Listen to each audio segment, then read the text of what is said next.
You damn right. Hope everybody's having a good Wednesday. A lot of twos today. 222, 23. We hope you're having a good hump day. For you sports history fans, today is Miracle on Ice Day, so we may mention that at some point during the show. Anniversary of that big sporting event. Had a couple sporting events last night, Longhorn-wise and outside of the Longhorn world that may affect the Longhorn world. We'll get into all of that. CDC meeting with the media coming up at 12:30. Zay will give you the latest on what they're saying about LeBron's kid and how good he could be at the next level. Also, in the crap bag, we'll try to figure out what's going on with that Alabama story because it is absolutely bizarre. And Coach Oates had to retract, rephrase very quickly. We'll try to explain that whole story. Chad and Zay on a Wednesday. I'm Chad Hastings, joined once again by Isaiah Collier. I know he's happy about that Texas basketball team from last night. What's up, Zay? What up, Chad? Your boy getting right on that Def Leppard. I'm ready tomorrow. You enjoying it? I'm enjoying it. Okay. It's going down. Zay's checking out Hysteria by Def Leppard. Tomorrow at 2, we'll get into the album discussion. I'm checking out the Old Dirty Bastard album, Return to 36 Chambers. We'll get into that discussion tomorrow at 2. I'm glad to hear. I'll report to my wife you're enjoying the Def Leppard. Yeah. Good. Very good. Absolutely. How you doing? I'm good, man. I'm good. It was a night last night for Texas basketball that they kind of needed. You talked about wanting to see all cylinders kind of firing at the same time, and it ended up being one of those games that fans really didn't have to sweat the whole second half, if we're going to be honest.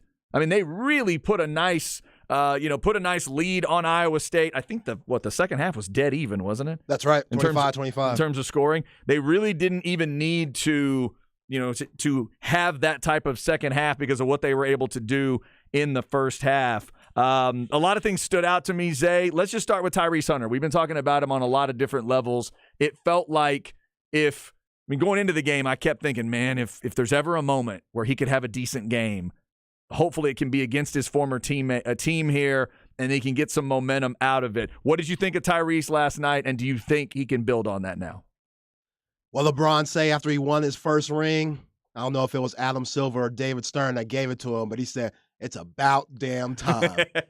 It's about damn time. Shout out to Tyrese Hunter. Heck of a performance last night. We've been waiting on that, Chad. We've been waiting on that since, Gonzaga, since Creighton. I guess since you can count Kansas State up there, but, even though that 28, 29 points that he had, the Horns still lost and gave up 116 points. But last night, he got a little bit of revenge back. Mm-hmm. And, you need him. You need him if you want to make a deep run in March. We know what Serge Jabari Rice is going to do. We know what what Marcus Carr could do to a game, especially with his off-the-dribble shooting and creating for himself and his teammates. But that third guard is huge. Go look at the history of former national champions. Like, go look at that Baylor team. You talk about Maceo Teague and, Davion Mitchell and Jared Butler. All those guys started. You know who their sixth man was? Adam Flagler, who's still playing to this day, one of their key guards with L.J. Cryer and Keontae George. So you need guys around you. Last year, Kansas had McCormick and Remy Martin, guys like that, to go along with Christian Brown and Ochai Agbaji. Everybody's going to have to step up, and you got to get hot during this time of the year. These last 3 games, West Virginia, Oklahoma, Texas Tech, they didn't look the way you would really feel comfortable with if you want this team to win a national championship, or if you think this team can win a national championship, which I do. Yes, they blew out West Virginia, but losing to Texas Tech the way they did, barely squeaking by Oklahoma. This was a huge bounce back game. I thought Tyrese Hunter, what he did in the first half set a tone. Like, hey, if I'm Coach Terry, we're giving them looks, nothing but in the corner. Hey, Tyrese, you get a corner 3, you're pulling that thing. Seemed like that's the spot. That's the spot. Yeah. That's the spot. Yep. So, hey, coach, all the coaches, Chappelle, Donald, all the guys, look into that. McLean, look into that. Hey, Coach Terry, we got to start running some stuff for, Sir'Jabari Rice and Marcus Carr toward the top and let Tyrese Hunter get in the corner and create there because clearly he likes that spot. You hit a big three against Texas Tech to tie the game at 61. That was near the corner too. So Just keep that in mind. But I love the way he played. The first half, they jumped on him and they started off slow. But then when you come back with a 16-0 run, yeah, it was like they were up 6 at the time, Iowa State. Do I have that right? It was 10-4. So they were up 6. Texas goes on that 16-0 run. 20-10. You talk about getting physical. Everything just cranked up, got physical, got nasty, diving all over the floor. Crowd went crazy, and Iowa State was done. Yeah, it started with Tyrese Hunter being aggressive. When that run started, it's 10-4, Iowa State's way, still really early. Tyrese Hunter drove to the lane, got a man up, got fouled, knocked down both of those free throws. Next play down, Christian Bishop drops that dime to Tyrese Hunter on the cut. Layup, Sir'Jabari Rice hits a three, 11-10. Then there was a great ball movement situation where it got Marcus Carr an open three, 14-10. Sir'Jabari Rice had that smooth Euro finish with Christian Bishop had a great tip-out rebound. I thought he was good last night, even though the stats might not show that. He only had 3 points, but 6 rebounds. It felt like 3 of them were big offensive rebounds. It just kept the plays alive and kept the Horns getting, extra opportunities to capitalize, and they did that. And Sir'Jabari Rice, he had that nice little, slowed his body down, sidestep layup, and Otzenberger had to call a timeout at 16-10. So when you have 16-0 runs and then to top that off, you have another 11-0 run in the same half, that's a lot for a team. And Iowa State, Coach Otzenberger, he's going through some things right now because they didn't have Caleb Grill last night, which he was a big part of their win when the Horns were in Ames a month ago. He's dealing with an injury right now? Back injury. Okay. Yeah. They have Kuntz back. He's at 6'9". So beforehand, Chad, they were playing small ball. They were playing with 4 guards. They'd have Holmes out there. He's basically a point guard. Lipsy, he is a point guard. Then you have Kauscher and Caleb Grill, 2 shooters, along with Osunniyi. Now, Caleb Grill's out, so Otzenberger went big and put Kuntz in there with Osunniyi. Both of those guys are around 6'10", 6'9", and they don't have that shooting that they once did. That's what made them so scary, especially with Texas. Like, that's a matchup nightmare when Caleb Grill's out there and they're playing small because the Horns, we know they're small inside. So Osunniyi, you can't help on him because there's 4 more shooters on the outside. So you can't, you can't dig and you can't have 2 guys in there because you got to worry about the shooters. That's what we saw in Ames. Now that they didn't have Grill last night, 21% from the 3-point line. Iowa State can't attack the way they want. They can't attack the way they want to. So the Horns did a very good job taking advantage of that. And Arterio Morris, like I've been saying all year long. Yeah, how about those minutes? Let's keep this rotation at 9. Let's keep it at 9. You heard Brock Cunningham talk about it yesterday. We have a 9-man rotation. We feel like, and everybody's clicking, we feel like we're as good as anybody. You heard Coach Terry talking about we love our 9-man rotation. We want to keep it at 9, but that's based on Arterio Morris production. We know Brock Cunningham's going to get clocked, which he had a really great second half when the Horns were kind of, looking a little sluggish. But we know what he's going to do. We know what Sir'Jabari Rice is going to do. We know Christian Bishop's going to give you that energy. If Arterio Morris could come give you 8 off the bench like he did, like that crossover he had on Oh Boy, go back and watch that. Yeah. Somebody in the crowd goes, oh! He scared somebody. Yeah, he scared somebody. I rewinded that thing like 3 times. That's a different move. I know Marcus Carr's been getting his shot off easily, and Sir'Jabari Rice been doing his thing, but out of all 4 of those guards, Rice, Hunter, Carr, Arterio Morris, there's just something different about him. Where the NBA scouts, you see those moves last night and that jumper, if you're an NBA scout, that has to make you happy, because he says he's really athletic, has quick bounce, just sometimes he does some dumb freshman stuff. And Chad, as well as anybody, being a dad teaching a daughter how to drive, how does your daughter get better at driving? Reps. Yeah. She has to get out there and get reps. Yep, got to do it. He ain't getting no reps because he's got a lot of experience in front of him. So it's hard for him to get out there and learn the game and figure out the college game when you're not playing that much. So the fact that he gave you those points that he did last night, I think that's huge. I thought Brock was terrific in the second half with those 8 points that he gave when the Horns looked a little sluggish, that nice little and one finish. He hit a 3. I heard Craig and Jeff Howe talking about his stats when he's on the floor. That's ridiculous with 100 possessions. Like, Brock Cunningham, he's playing winning basketball. And, again, when you go to March and you're facing all these different teams and different matchups and different lineups, sometimes you're going to play a bigger team, maybe a Purdue with a big Zach Edey, or sometimes you're going to play a more guard-oriented team like a Baylor, somebody like that. You got to have the ability to switch out different lineups. And the Horns, they could do that. Mm-hmm. Sometimes you could play Christian Bishop and Dylan Dessou at times together on the same court and have Timmy Allen at the 3. Sometimes you could play Timmy Allen at the 4 and have Brock Cunningham at the 5 and play a little smaller and play a little faster. It just depends on the flow of the game and the matchup that you have. But I thought Coach Terry, he's been doing a terrific job in figuring those things out. The coaching staff's been doing a terrific job in helping them. And now you got 3 games left and you're in complete control. I know there are tough-ass 3 games with Baylor losing 2 games in a row on that Kansas road trip, losing to the Jayhawks, and then last night in Manhattan, they're going to be pissed off when you go to the Farrell Center on Saturday. Then you got to play TCU, who they're trying to, go up and up in their when it comes to their rankings and when it comes to their seeding, because they got Mike Miles back, and we know with him back, they're a completely different team. Now they're back to that Final Four type team that we saw came to the Moody Center and had the Horns up 18 points. Then you obviously Kansas coming back. While Kansas on the other side, they got West Virginia, Tech. So it's a little easier for them. But, hey, if you would have told me 3 games left in the end of the season in November, the Horns would have a chance to win the Big 12 championship, I take that. Yeah, you take it. You take it, especially if they're going to play like that and look like that last night. It was a good, solid home win, cruised in that first half and dominated Iowa State, and it never felt like Iowa State had a shot in that second half. We mentioned Jabari Rice. He was 15 off the bench, 2 of the greatest examples of that shot fake last night that I've seen so far, including the one where he pulls off the shot fake to such a degree, he just got a bunny layup at the end of it. Yeah. Like, he froze everybody on the floor with it. It was so good. I keep on saying this. How do you contest his shot? When he's shooting the way he's shooting right now, like around 40% from the three-point line, seems like he has in the Big 12. Yeah.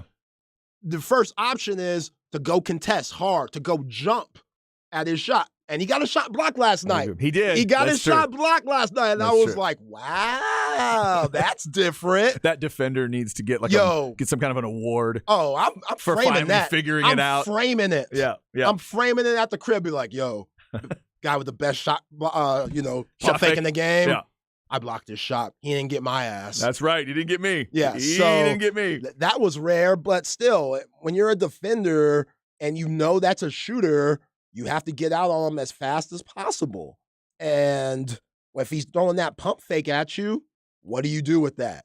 And if you play too tight to him to where he can't even use the pump fake, now you're out of position to be a help defender for your teammates. Right. Now the ball's going to move and you'll be in trouble. Yeah, now you're going to be in trouble, and your natural reaction is to help. Because when you give up that layup, coach is going to be like, yo, where was your help side? You got to help the helper. It's a rotation that goes involved with this defensive stuff. Mm-hmm. So if you're focused on Jabari Rice too much, you might have a lapse. And I think that's starting to happen a lot. Yeah, let us know what you thought of the game last night. 337-3776 is the Specs text line. Somebody says Hunter came ready to hunt. Somebody else says I was at the game. Crowd has been electric this year. And, yeah, it was another one of those last night. 16-1 at the Moody. Yeah. That's the kind of home court that was thought up. That's the kind of home court that's been created, and now that's the kind of home court that the fans and the team are helping to be a part of. 22-6, 11-4 in conference play. We'll be talking Longhorns today. Zay referenced it at Baylor on Saturday. Always a tough place to play. 1 o'clock is the tip time there. So if you have any thoughts on basketball, let us know. Longhorn baseball got their first win, also an easy one last night. Get some reps there for those young players and let them see what they need to see. Let them have the experience of good fielding. Let them experience getting those runs on the board, and they end up beating A&M Corpus Christi 12-2. LeBaron Johnson did give up the early home run, but then calmed down, gave the Longhorns 5 good innings, got his first win on the year. 5 players had multiple hits. 2 of those players had 3 hits. That's O'Dowd and Daly. So a good midweek opponent for Texas. Now they've got Indiana coming in and LSU next week. So we're really going to find out. But good for that team, Zay, to get in the winning column, because you don't want an offer to continue in baseball. You definitely don't. And like you said, with such a young squad, getting some momentum, getting some confidence under your belt, that's going to be huge. Yeah. These guys, confidence is key. We know how big it is in baseball. You could get in the drought real quick. So keeping these guys just upbeat and understanding that it's a very long season. You know, there've been really good teams that have been 0-3 to start off 0-3 and make it to Omaha at the 40 acres. So, yeah, there's a lot of season left, and shout out to David Pierce for getting that first dub. But also, Chad, I saw your Aggies lose to South Lamar on the diamond. What happened now? I thought my Aggies beat Tennessee. You know what you're talking about? They did. Are you talking about A&M beating number 11 in the country, Tennessee? They beat Tennessee without like 2 of their starters. Oh, I'm sorry. That was the game I was watching. What game are you talking about? Baseball. Oh, you talking about baseball? Hey, I couldn't let you live too much. Hey, look, my Aggie baseball team, they have these fifth in the nation. They're starting to develop these early season traps. What they'll do is they'll lose a game early and get you joking on them, and then they get rolling later on. So this because last year it was, God, who was it? Fordham or Colgate or somebody like that took 2 out of 3. Damn, they from lost the the Aggies, toothpaste? and they got just absolutely joked on for a week, 2 weeks, and then they kind of turned things around. So I'm hoping it gets their attention like it did last year. But you know what? Much like Texas State or some of those teams around this, I don't know, maybe Lamar's got a team this year. Hey, it's baseball. Anything can happen. Yeah, it's crazy. It is a crazy sport. I had not seen that. Thank you so much for the update. Lost to Lamar. CB sent us something on Twitter, and he also reminded us on the Specs text line, 512-337-3776. The AD for Iowa State was on a radio show, and they asked him, it might have been Smoking them, Craig Smoke and those guys. Okay. Okay. And they asked him how he feel about the Iowa State game being on the Longhorn Network. And he said, can't wait for them to get out. Wow. It bothered him that much? It bothered him that much. Huh. Now, I don't know how it goes up in Iowa. Like, you don't just get Longhorn Network as easily as we do. I just thought it came with like a total sports package that I have on Spectrum. Yeah, I would assume up there, if you're Iowa State, I guess, do you have to have ESPN Plus through your provider, and then you're allowed to stream it? You can stream Longhorn Network. Can't you watch ESPN Plus stuff on like Longhorn Network on ESPN Plus? I've never have. If I watch Longhorn Network, I'm watching it on Spectrum. I think for some of us down here, at times the answer is no. They'll black it out on the stream because you can get it on your TV. Right. So they want you to go to your television, provider to do that. But I think up there in other parts of the country where it's not going to be on their TV, I think they're allowed to stream it that way. Okay. That's my guess. I mean, I know Wi-Fi is hard to come by up there, but come on. Yeah. AD, come on. We'll see. And I would tell those Iowa State fans and AD and anybody, just be careful when you're with your comments, because in a few years, you don't know. Like, there's no such thing as a Big 12 network right now. So in a couple years, are you going to see? I mean, you'll probably see that game some way, I'm assuming. Yeah. But, I don't know if it's going to necessarily get a ton better, but interesting snarkiness there from the Iowa State folks. We will also, today, we'll talk about some of the comments that CDC made to the media this week. He met with some assembled media. We'll be talking about it amongst ourselves, but also with our 2 insider guests today. 105 is Justin Wells of Inside Texas. 205, Chip Brown of Horns247.com. Zay, real quick before the break, as a Longhorn fan, any particular one thing that jumped out to you from the CDC comments, things you're excited about or you were excited to hear about? New indoor practice facility. Okay. Yeah, it's about damn time for that too. The bubble upgrade is coming. Yeah, when you drive down 35 and you see that bubble, it's just kind of like, damn, that's old. Can somebody just go pop that thing already and rebuild it? That's something that needed to happen, because when you start at the very tip top of college football, and all the teams that we would name, if you go to Tuscaloosa, Columbus, and Clemson, you're going to see something better than that. Yeah. I think everybody just knows it. So, in Gainesville, they just got like a $70 million facility up there. yeah, everybody's doing it. The arms race is on, and a lot of times that is about your facilities, your locker rooms. Longhorns got the locker room thing taken care of, a few years ago, but somehow the bubble thing has slipped through the cracks. Mac didn't deal with it at the end of his time. Charlie Strong just kind of let it sit and, no, we're fine, we're good, and was worried about other things. I think Tom Herman would have eventually gotten to it, but he didn't get enough time because they weren't good enough. And now Sarkisian's going to get around to it. So I think it is about time. Yeah. Like what you say about the LeBron. Yeah, it's about It's about time. It is about time for that bubble. Let us know what you thought of that. We'll get into some of the other comments that CDC made, whether it was alternate uniforms in football or whether it was grass or turf, SEC Network, how's the Longhorn Network / SEC Network, how's that all going to work? We'll get into all those comments if you missed them. Also up next, Zay has a comment or two about LeBron's kid. He's a basketball player, and he's going to be a part of the 2024 draft. Where's he projected to go? Zay's going to tell you, and we'll discuss it on The Horn.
It's one of those slow developing songs they like so much. Under 5 minutes. Under 5? That's not bad. Not bad. Not bad. Not bad. Whoa. Whoa. That's a serious note right there. Man, that's almost sound like it could be my man King Diamond, so I will guess that band is Merciful Fate? Man. Yeah? What a get. There we go. Merciful Fate. Evil. Dude, it's one of those voice things. I've never heard this song, but that note, there's only a few people I could guess, and King is one of the first that I can remember. He would go with the black and white makeup, and there was all kinds of, demonic imagery and all that. Oh, yeah. But when he climbs up there, only King Diamond climbs up there in that world. So Merciful Fate getting us started today. Chad and Zay with you. We want to thank those subscribers on the YouTube page, youtube.com/@thehornaustin. We're up to 738 subscribers. Help us get to 800 and beyond. We're looking to get to 1,000 and beyond. But, hey, got to take those steps. We've had people texting us, hey, I was number 700. Hey, I was number 712. So you take pride in that. We appreciate you listening. We appreciate you supporting the shows. And if you want to see a little bit of what you're hearing along the way, we've got that for you. Full shows. We've got things that have been separated. We got segments that have been separated, but also some of those short little burst videos we've been doing as well. I see Aaron Hogan. Aaron Hogan has one on the Iowa State and Texas game if you want to go check that one out. That's the latest one that's been posted. All right, speaking of basketball, there's a few different things to get into. We mentioned Texas beating Iowa State and beating them bad, 72-54. That happened last night. Zay mentioned the Baylor loss to Kansas State. A&M beat Tennessee. This morning on Bracketology, I see the Longhorns still as a number 2 seed, maybe facing Michigan State in the second round. And then if you are following Houston or A&M, how about that matchup in a second round? Right now, A&M would be, I think, an 8 seed, according to Lenardi, in the same bracket as Houston. So it would be Houston and A&M meeting in Birmingham for a trip to the Sweet 16 if Lenardi is correct. A&M's got to move today. up. Like, they're in the top 25. They just beat the number 10 team in the nation. It doesn't matter if Rick Barnes didn't have his players or not. Right. Those are good wins. Like, they can move up around the 5-6 range, I think. Yeah, they've won like 5 or 6 in a row now, right? Yeah. Something like that. And I think they were in a 10 or 11 spot going into last night. Oh. So that slotted them up now into the, I guess, 8-ish discussion. But you're right. If they keep playing like they're playing, they'll probably be get a little better opportunity as well. You and I were talking about it before the show. If you're a committee and you're looking at Texas and you're looking at Texas A&M, you might want to find a way to get them together. They say they don't, but we know they do. That's how they do that. Right. Duke and Carolina didn't end up playing each other last year just because. Wasn't accidental. They figured out a way to make that happen. So we'll keep our eye on that part of basketball. Also, Zay's keeping his eye on all parts of basketball, but specifically, Zay, we've been talking about from time to time this story of not just LeBron chasing Kareem, but LeBron's kid. This is Bronny James, correct? Correct. Yes, this is the oldest son of LeBron James, basketball player, and currently just about done with high school. Is that where he is? Yes. Okay. Done with high school, still hasn't committed to a college yet. Who knows whatever he's going to do. Who knows? Is he going to do a 1 year of college, or is he going to do a G League developmental, something like that? So you've been following kind of his story, and we've been talking about just how good he is. I can't imagine more pressure on an athlete to be the son of someone that is this good at a sport, and you're going to try to do it yourself. That's so tough to do. But talk to me about how he's being perceived right now in the basketball world. I mean, just the name, it seems like is giving him, I don't know, I think some unfair opportunities, and again, I'm a product of my last name too. Like I am. I will admit that. It is what it is. I love my pops, but way more famous than me. So I get some perks with what my pops is. It just is what it is. A lot of us have those advantages. But in this way, at the end of the day, talent gets exposed. And if you're not ready, if you're not good enough, that's going to show. I mean, Bronny James, if you look on the ESPN rankings for 2023 high school players in the nation, they got him at 28 on ESPN. On 24/7 Sports, 33. On Rivals, 43. This is in the country. In the country. Total in the country. Yeah, all positions. All positions. Okay. So that's not a 5-star player. Those 4-star. All of them, ESPN, 24/7, Rivals, all saying that he's a 4-star player. Okay. But he's a McDonald's All-American this year? How's that work?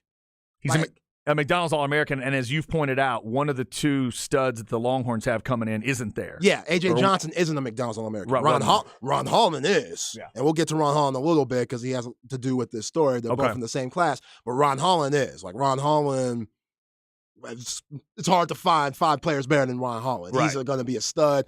That's a big reason why Coach Terry, if he gets his job back next year, getting Ron Holland in, that will be a huge reason why. But to you, A.J. Johnson is a McDonald's All-American before Bronny. Yes. Okay. He's also a Nike USA High School Player of the Year, more than Bronny James. So there's only 12 players. They have like a Nike film night game where the top 12 players in the U.S. always play against like the top 12 players in the world at like age 18 guys, 2023 class in the world. So a special invitation. Right. So you could be playing in the States. You could be playing out, one of those big-time prep schools like an Oak Hill or a Mount Vernon and be from overseas and still make the game, but you won't be on the USA team. Bronny James made that team. So what Rivals and 24/7 and the 4Letter Network are saying doesn't make sense on this other side. So he's the top 12 player in the nation according to USA Basketball, and according to top 24 to the McDonald's All-American, but he hasn't been that all year long. And then now Jonathan Giovanni is basically the ESPN basketball version of Mel Kiper Jr. Mm-hmm. He put out a mock draft for 2024. It has Bronny going 10th. Wow. To Orlando. They got Ron Holland in the top 10, but LeBron James Jr. going 10th. So something just doesn't add up. I get who your pops is. I get it. But he can't have this much pull. He just can't. Because, again, the talent's going to get exposed. And, he does show flashes of being an NBA player, but maybe not right now over other guys. Yeah, and the problem there is if the truth is in the sport itself, and if he's not to that level, then you're going to end up asking questions like we've talked about off the air. Yeah. And it's a little bit on the air, which is this about his dad in some way? Right. It is. And we shouldn't be asking those questions. And somebody on Specs text line made a good point. It doesn't make sense, but made a good point. It ain't no Arch Manning. They say it's the same as Arch Manning. No, it's not. No. It is not Arch Manning. Arch Manning was number 1 quarterback on basically everybody's standings. Yeah, everyone says he's a 5-star. Everybody says he's a 5-star except for the SEC haters and like A&M fans. That's it. But yeah, there's a consensus of where his talent is. Right. And then you watch him play games, and that didn't change. Didn't change. All through his last season. But Bronny James is a 4-star player, has been. It's not like he's moving up in the rankings. Right. But he gets all of these opportunities and benefits because of his pops. And it's like, yo, man, I get it. LeBron's a great player. Michael Jordan had some serious pull. I mean, hell, they wear jersey with his logo on it. Talk about pull. Yeah. But, man, I would take Bronny James in a heartbeat. If he said, I'm coming to Texas, come on down. Come on down. Where you want to stay? You want to stay on West Campus? You want to stay in Terry? Where you want to stay? Open arms. I would love to have him. Do I think he's going to be an NBA player in 2 years? I don't think so. I really don't. And whatever he does, whether he goes to college or goes the G League route, hell, goes to Australia. So you're saying I think he's going to get exposed. For you think he's going to have a tough time making an NBA roster? Like if he tried to enter the draft 2024, yeah. Yeah, okay. Yes. Okay. Yeah, and again, it might just be the name. He might just be worth so much money. Like NIL, I get it, but association, NBA, I don't get that. Yeah, that can't be a reason for these select teams, especially. If these select teams are supposed to have rules that follow them and things that go with them, you can't just be about, the popularity of it. By the way, just a details question. When they list him on these draft, pre-draft things or whatever, is he listed as Bronny James or LeBron James Jr.? Bronny James. Okay. That's why I was just double checking. Yeah. I was wondering if anybody was referring to him as LeBron James Jr. because I haven't heard a lot of that. Yeah, on Giovanni's list, he has Bronny James, 10th pick, Orlando Magic, first round. Ron Holland, who's coming to Texas, 6th pick, Utah Jazz. And I think Ron Holland's so much better than Bronny James. It's not even close. Okay. We'll keep an eye on that story as Bronny James is the next step will be for him to make that decision. What is the year between going to be? And like you hear LeBron talk about it all the time, how much he wants to play with him, how much he wants Bronny in the league, how he's waiting for him. Like that's his dream. He wants to do that before he retires. Yeah. And he'll do anything he can to try to make that happen. Like, just, they always talk about the NBA, being a show. And if he got to the league just off name, I'd lose a lot of respect for the game. And that sucks because I love the game so much. I don't want to lose respect for it. But this makes me question a lot of things, Chad. That's going to be an interesting story to follow. I'll be specifically interested in your opinion of how it rolls out because that feeling is going to be there. You'll be watching. You'll know where he is supposed to go in your mind. And if he ends up way above that, then we got to maybe ask the question of why. We'll keep our eye on that story. A lot of basketball out there, a lot of football out there, and a lot of strange stories out there at times, too. Coming up at 1:05, it is Justin Wells of Inside Texas, on3.com. We'll talk to him about some of the things CDC had to say this week. We'll talk to him about Texas basketball. Up next, though, in the crap bag, we'll try to unpack some of that Bama basketball story. Just a horrible story, obviously resulting in someone's death, and now little things coming out to bring questions, more questions around Tuscaloosa, and the answers got weird in the last day or so. We'll try to get you the latest on the Horn.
Oh, man.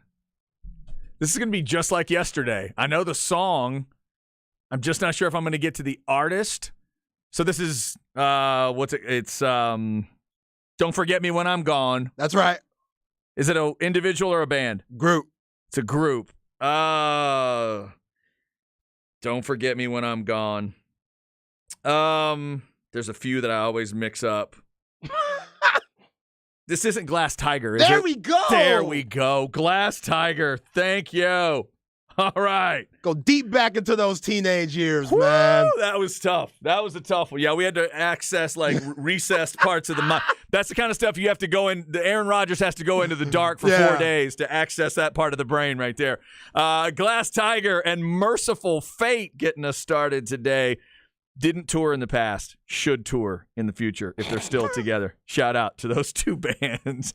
Chad and Zay with you on this Wednesday. Tomorrow at 2 o'clock, we'll get into our latest album discussion, albums that are getting us outside of our comfort zone. Zay's been checking out Def Leppard's Hysteria. I've been checking out Old Dirty Bastard and the Return to 36 Chambers album. If at the end of this little run of about 5 weeks, if I don't know more about the Wu-Tang Clan, it is not Zay's fault. Zay is sending me down the Wu-Tang Clan rabbit hole. Yeah, I'm going back and listening to ODB's album too. Uh-huh. It's weird as hell. I forgot how weird it is. There's a lot of stuff on there. There's a lot of intensity there. I do love that part of it, and you could tell he's an old soul. Actually, was an old soul, right? Yeah, ODB's not with us anymore. Yeah, he died. Yeah, it's tough. We'll talk about that tomorrow around 2 and get into another musical discussion. Right now, though, it's an uncomfortable discussion in the crap bag because of all this Alabama stuff. Here we go.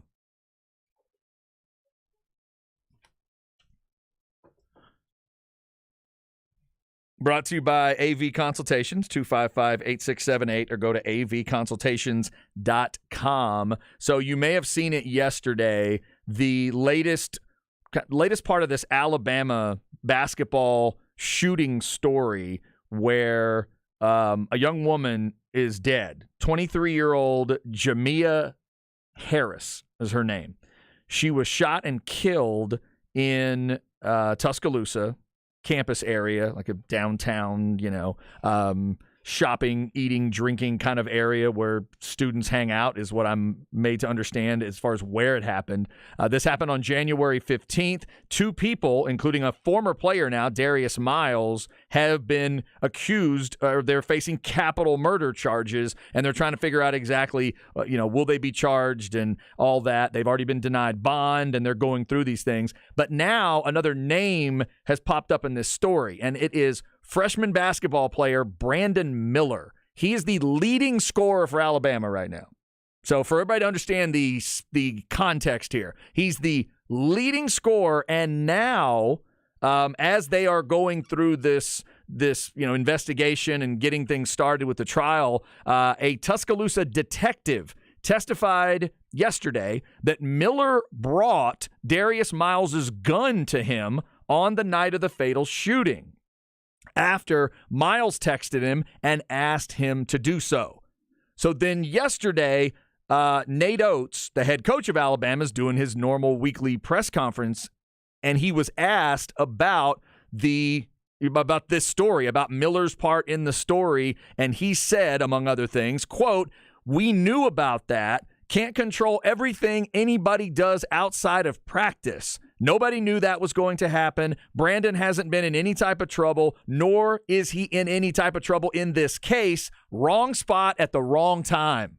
End quote. Oh, my God. And Zay, that dude got landed on social media-wise. People started ripping him for the comment. It felt tone-deaf to a lot of people. It felt like he wasn't paying attention to, keeping his eye focused on the key part of the story there. He comes back later and says that his comments came across poorly.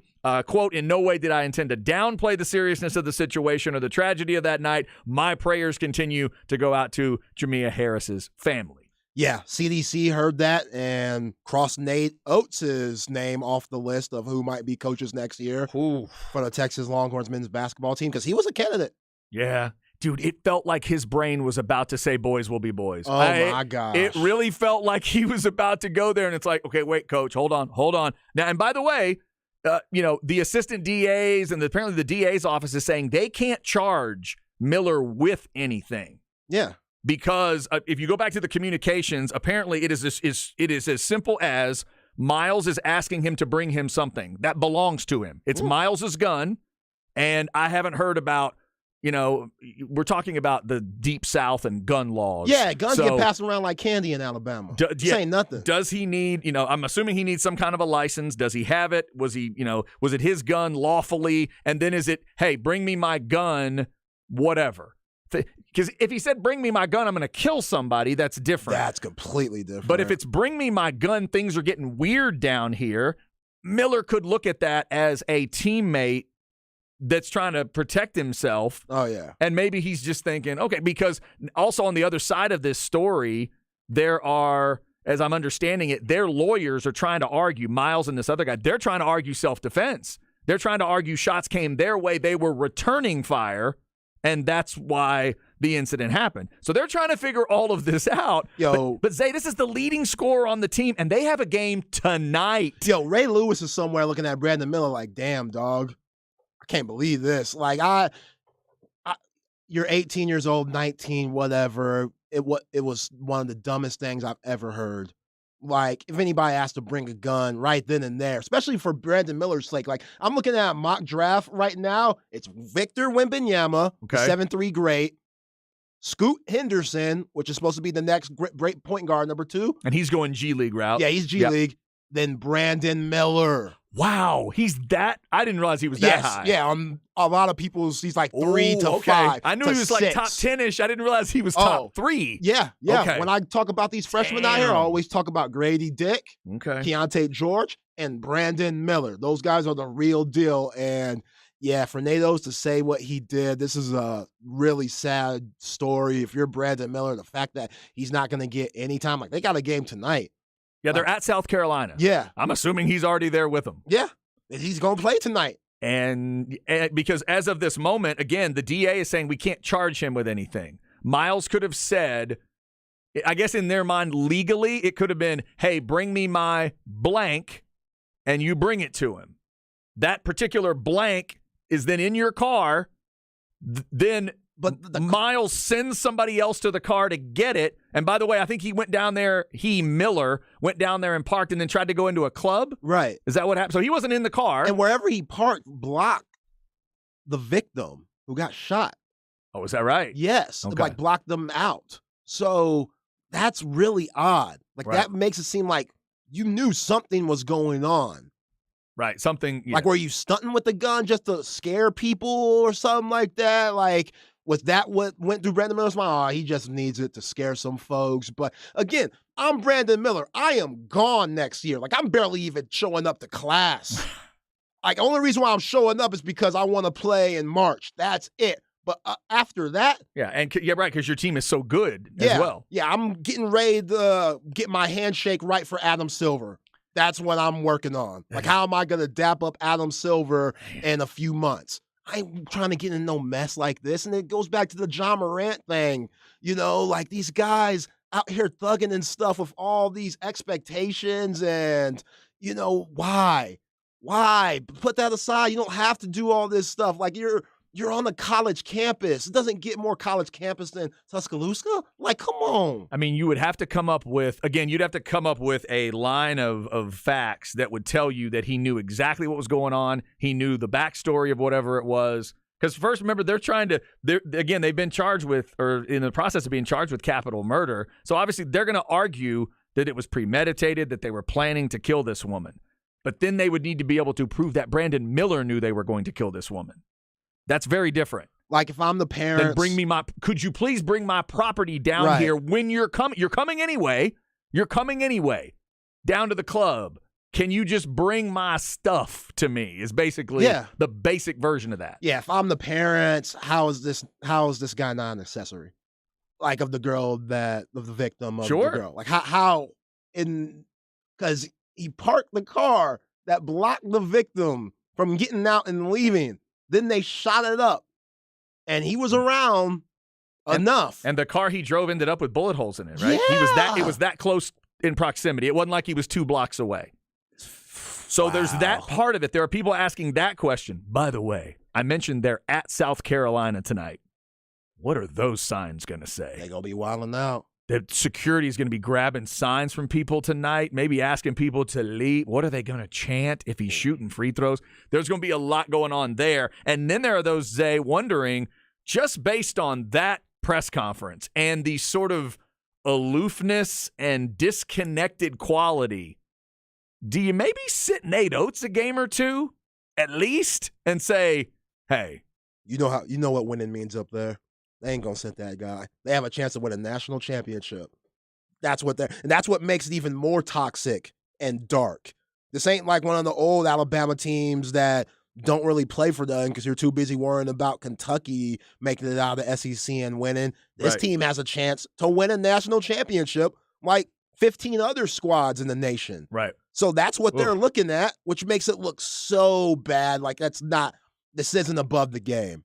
It's just not. So they're going to play that game tonight with him as the coach and that guy as your leading scorer, and then he'll get asked questions about it afterwards. Yeah. Right? They're going to ask about the game, and then they will ask about, hey, coach, your feelings on playing Brandon tonight, your comments. I know you've now apologized. Like they're going to make him say a third thing now about it.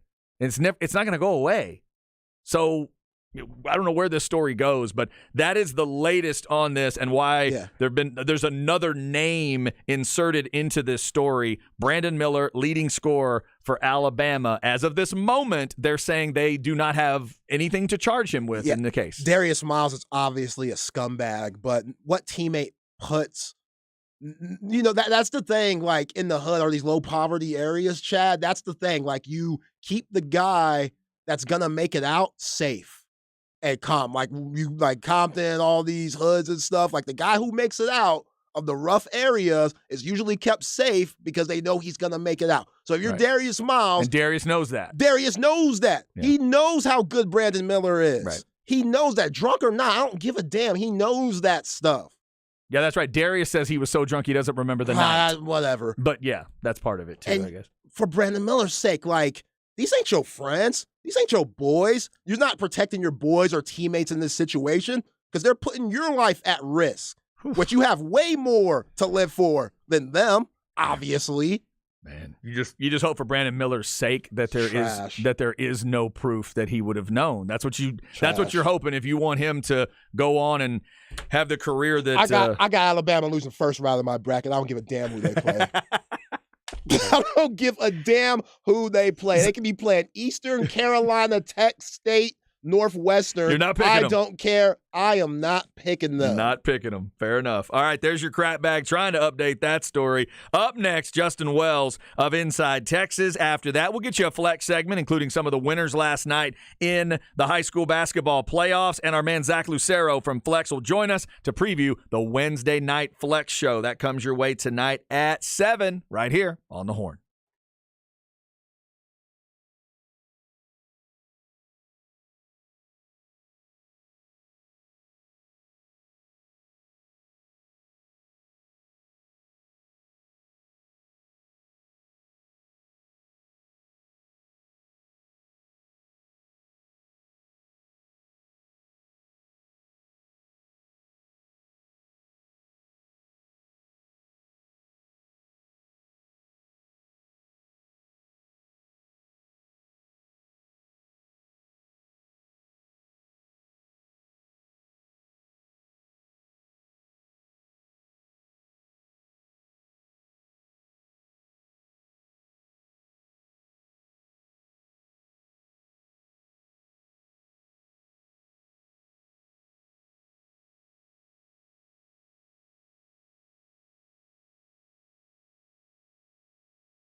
All right, let's go hour number 2 on a Wednesday. Hope you're having a good one.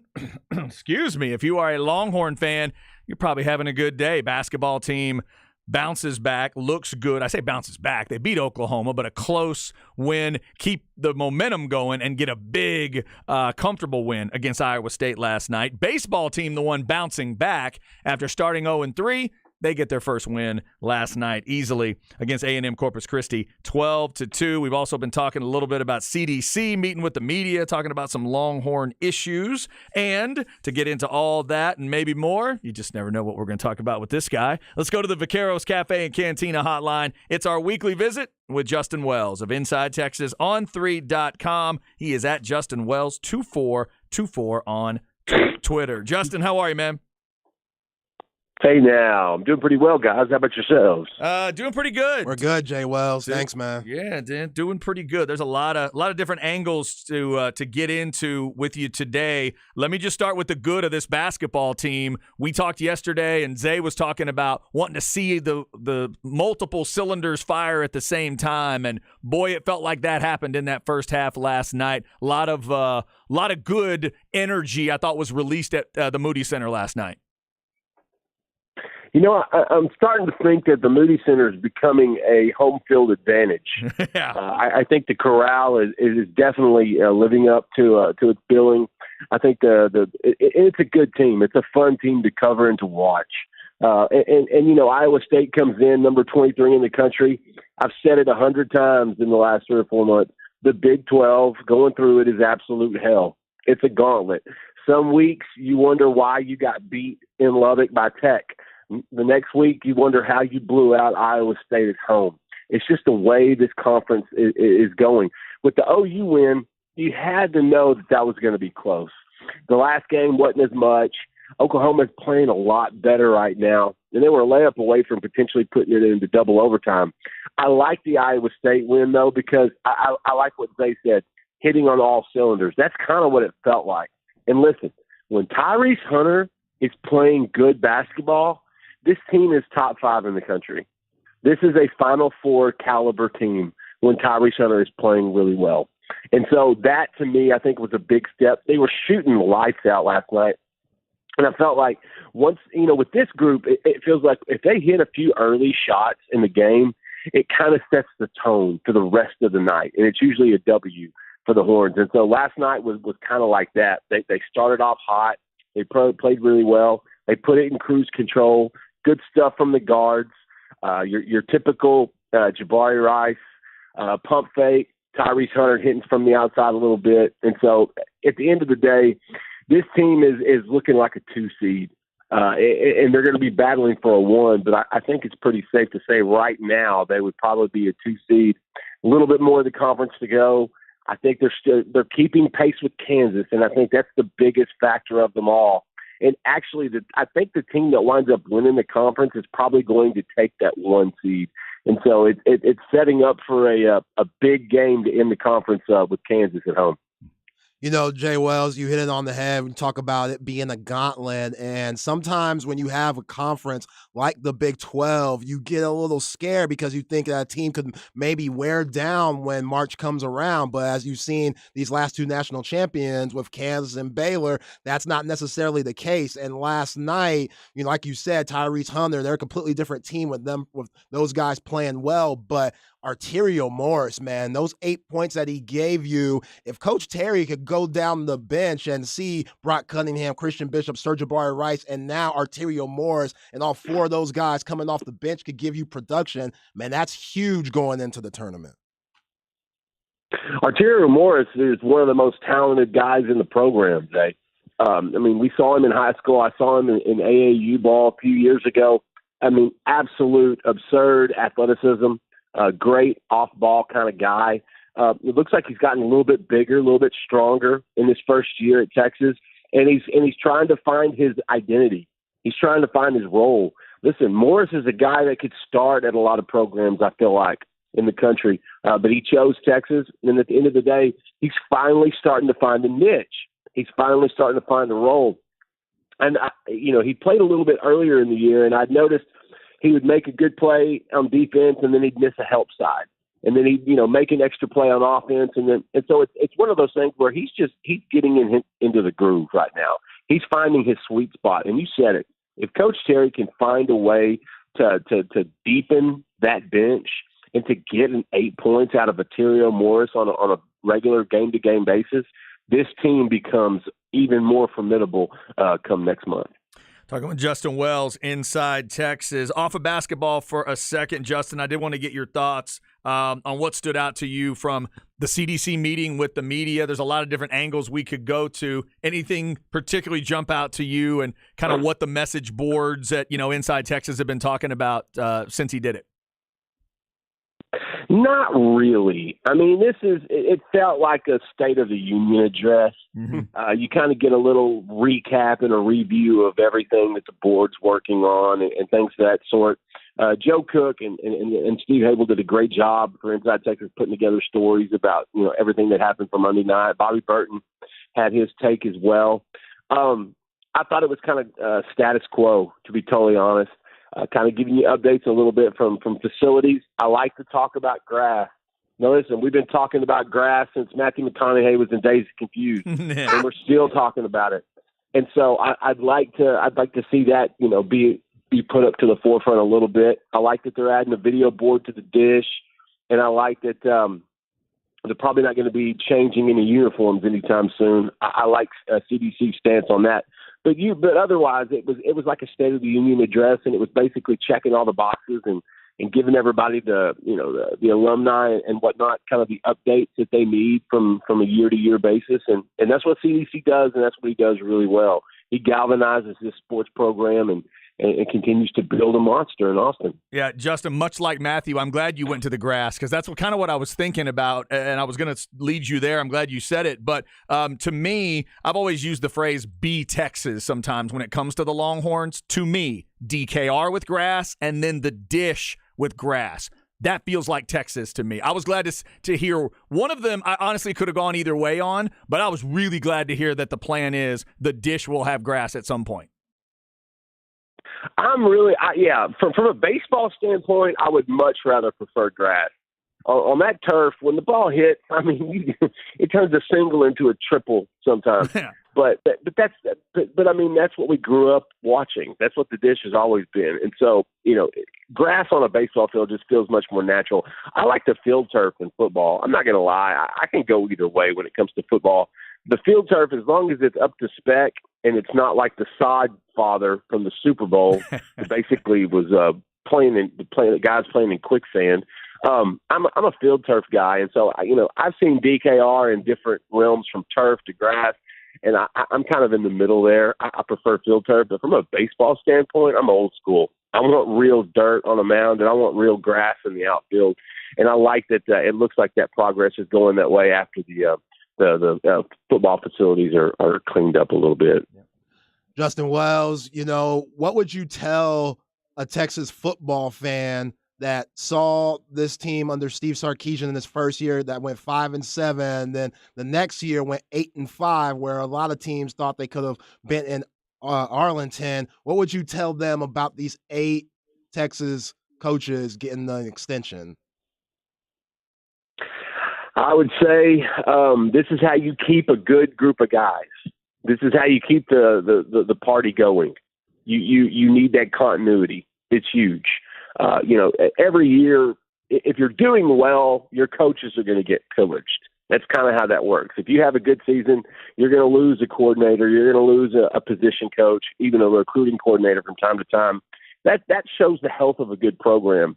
I like the fact that Texas nailed down all these 8 guys to bring them back and adds some, it adds continuity, but it also helps in recruiting, because that's a question that a lot of parents are going to ask from time to time. They're going to wonder, yes, we really like this relationship, but where will you be in 9 months? And that's an honest question. And these coaches have to be honest with their answers. And I think at the same time, you can tell them, look, coaches are just like players. They always want to advance and do better if they can. But at the same time, they're building something in Austin. I think Sark has started to really formulate this staff to really suit what they have on the roster. And I'm really out of all the coaches, Chris Jackson to me is really the biggest hire. I thought Brendan Marion did a good job last year, but I feel like Jackson is a guy this team needs. I'm telling you, they listen to a guy that's been coaching in the NFL for the last 10 years because that's where every kid that plays college football dreams. He wants to play in the league. Now, Chris Jackson can give you that recipe. He can give you the template of what you need to accomplish. And that's already being done. He's already working his way in with this wide receiver group and with the recruits in the 2024 cycle, notably Micah Hudson, the big-time five-star out of Lake Belton. And so getting these coaches to get them all together, I think shows continuity. And it also shows consistency. And in recruiting, that helps more than anything. And I love the fact that they added Chris Jackson because I think that was the one position that this team needed to be deeper in the wide receiver room, but they also needed more development. You need to see we saw Xavier Worthy kind of take a step back this year. We saw the position not be really utilized to its most ability, obviously losing out on an Isaiah Nayor and stuff like that. And so ultimately what you're telling the fan is, hey, this is a good sign because you want all these guys back. They've built really good relationships, not only with recruits, but with the kids in the team, with the guys in the program that are bought in. And so getting all those contracts lined up, 8 of them signed and sealed and delivered, that's what you want from a football program, and that's only going to help them on the field, but also recruiting down the road. Talking with Justin Wells. Justin, we're 12 days away from Texas spring practice. So let me ask it this way. As you get ready, as they go into spring practice and you start making your calls, you're reaching out to people who are getting their eyeballs on practice, and you're trying to figure out how everything's going, give me the name of a non-quarterback that you really want to be following as they start spring practice. Oh, okay. That's a good question. Let's go on both sides of the ball. Okay. I think on offense, I would go A.D. Mitchell. I want to see how he fits. This is a guy that I think could be a final piece to the offensive puzzle that this team needs, this program needs, and what Sark wants. And so I'm watching A.D. Mitchell. Now I want to see what this kid can do if he can help be the vertical threat this offense needs. On the defensive side, man, there's a lot of kids that are non-quarterbacks. There's a lot of kids that I'm kind of paying attention to. I'm interested in Mo Blackwell. I want to see what he can do. He's played some linebacker. He's played some safety. He's a really good athlete with suddenness and a striking ability. Special team stud. I want to see if he can find a role. And then at inside backer, who's going to be playing beside Jalen Ford and who's going to be playing behind him? Leona LaFau and Anthony Hill Jr. are 2 early enrollee freshmen that need to be known. Leona at 225, Anthony Hill Jr. at 228. These are 2 kids that are going to be playing linebacker in a very important role for the next 3 or 4 years for Texas. I want people to understand how important those 2 guys are. They're both very, very talented. They're natural for the position. Anthony grew up in a linebacker house. Dad played linebacker in college at Emporia State, so he's had a good template on how to do that. And then Leona's got so much just natural striking ability. He reminds me a lot of those early linebackers and safeties out of USC in the 2000s. And so I think if you're asking me a non-quarterback, I could probably go 5 or 6 deep on kids that I'm looking at, that I'm paying attention to. But if I had to pick a few, I would look at A.D. Mitchell on offense at receiver, and then Hill and LaFau on defense. And then let's see if Mo Blackwell, if Maurice can find if he can find a role and a niche in this defense. Yeah, some good names to keep an eye on. Again, 12 days away from spring practice. Spring game is only 52 days away. You know football never dies around here, and certainly not for Justin Wells. Inside Texas, on3.com, at Justin Wells 2424 on Twitter as well. Justin, we always appreciate the time, man. Take care. Have a good week. Nothing but love, guys. Thanks, Jay Wells. Good stuff there. Some names to keep in mind. Spring practice, 12 days away. Zay, you got any other names he didn't mention there? Non-quarterback that you're really excited to hear about. If you were calling up somebody that saw all of practice and they had time to tell you about one non-quarterback, who do you want to know about? Cedric Baxter Jr. Oh, okay. Yeah. It's a good one. Yeah, at running back, that there's still a big question mark there with Roschon Johnson and Bijan Robinson leaving. where's the running game going to come from? We know this very experienced enough offensive line with everybody returning, all 5 guys returning. That helps, but Jaden Blue, we don't know. Jonathan Brooks coming back from a hernia injury. We know that hernia injury really, set back Jordan Whittington those for a can be few so years. weird. They could be very weird. Yeah, those are weird. Hopefully that's not a problem, but we know just that one weird hit, Chad, could erupt that hernia and he could be out for the season. We still don't know what Keelan Robinson is besides a good rapper. So Cedric Baxter Jr., is he going to be able to show him something? So this offense, and Steve Sarkisian is confident enough to run the ball more when last year you weren't. Yeah, the best running back in the nation. I'll give Keelan a little more credit than the rap thing. By the way, he is a good rapper. I do know that if you put him in space in the right situation and he puts his foot in the ground, there aren't many guys that can get to the spot to beat him. You got to have the ball in his hands, though, first. We have watched that happen. We've watched it happen. And not just in Crimson. We've watched that happen in bursts of moments in Burnt Orange. Just not a lot of them. Yeah. But when that dude puts his foot in the ground, it is special. Interesting. Baxter's one to bring up. See, that just proves that UT DNA is inside you as a fan. You went right to the running back. I love it. Yo, did you in this day and age, you went right to the running back. Did you see the little Doak Walker Award ceremony that they had not too long ago? Yeah, I did. I know that had to excite all you. All those guys in that picture. That had to pump you up. Earl, Ricky, and all them guys. Bijan, Dante Foreman, and then, of course, Tashard Choice was the other one in the picture, right? Think so. Choice was the one on the left side. Right? Yeah, come on, man. Choice had that look on his face like, I maybe should duck out of this picture. Yeah. Like he had that look of, I may be the reason these people are all together in some way, but I should probably not be in this picture. Yeah, they might axe him out. To be honest, there might be certain pictures like, I thought there was a 5th person in this picture. Don't they have that new technology, right? You just circle him and hit the button. Google phone that I always see Giannis and those guys doing. The magic eraser that they have there. You can take the old girlfriends and boyfriends out of your pictures and stuff. All right. Thanks to Justin for his time. Coming up, it is the Flex segment. Playoff results from last night. Teams keep rolling. And yes, some of the area teams have their trip end last night. Maybe a surprise result out of the 6A ranks. We'll get that. Plus, Zach Lucero will join us. We'll get the Wednesday night Flex preview. We'll see what they've got on the show tonight. That is tonight at 7 after Ball Don't Lie. We'll lay the whole lineup for you out as we move along. But the Flex segment is next on the Horn.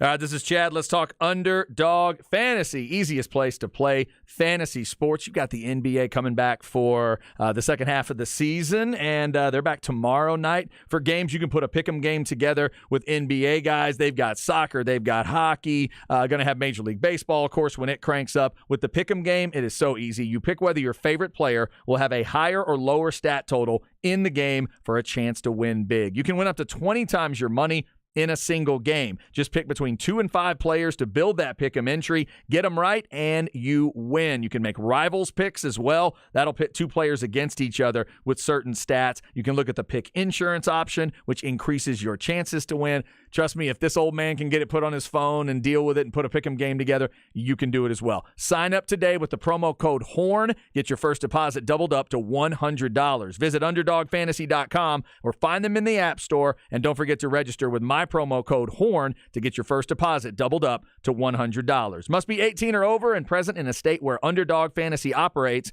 Terms apply. Concerned with your play? Call 1-800-522-4700 or visit www.ncpgambling.org. It's the fastest growing fantasy app in the industry. Put a pick'em game together today. You will have fun doing it at Underdog Fantasy.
Chad and Zay.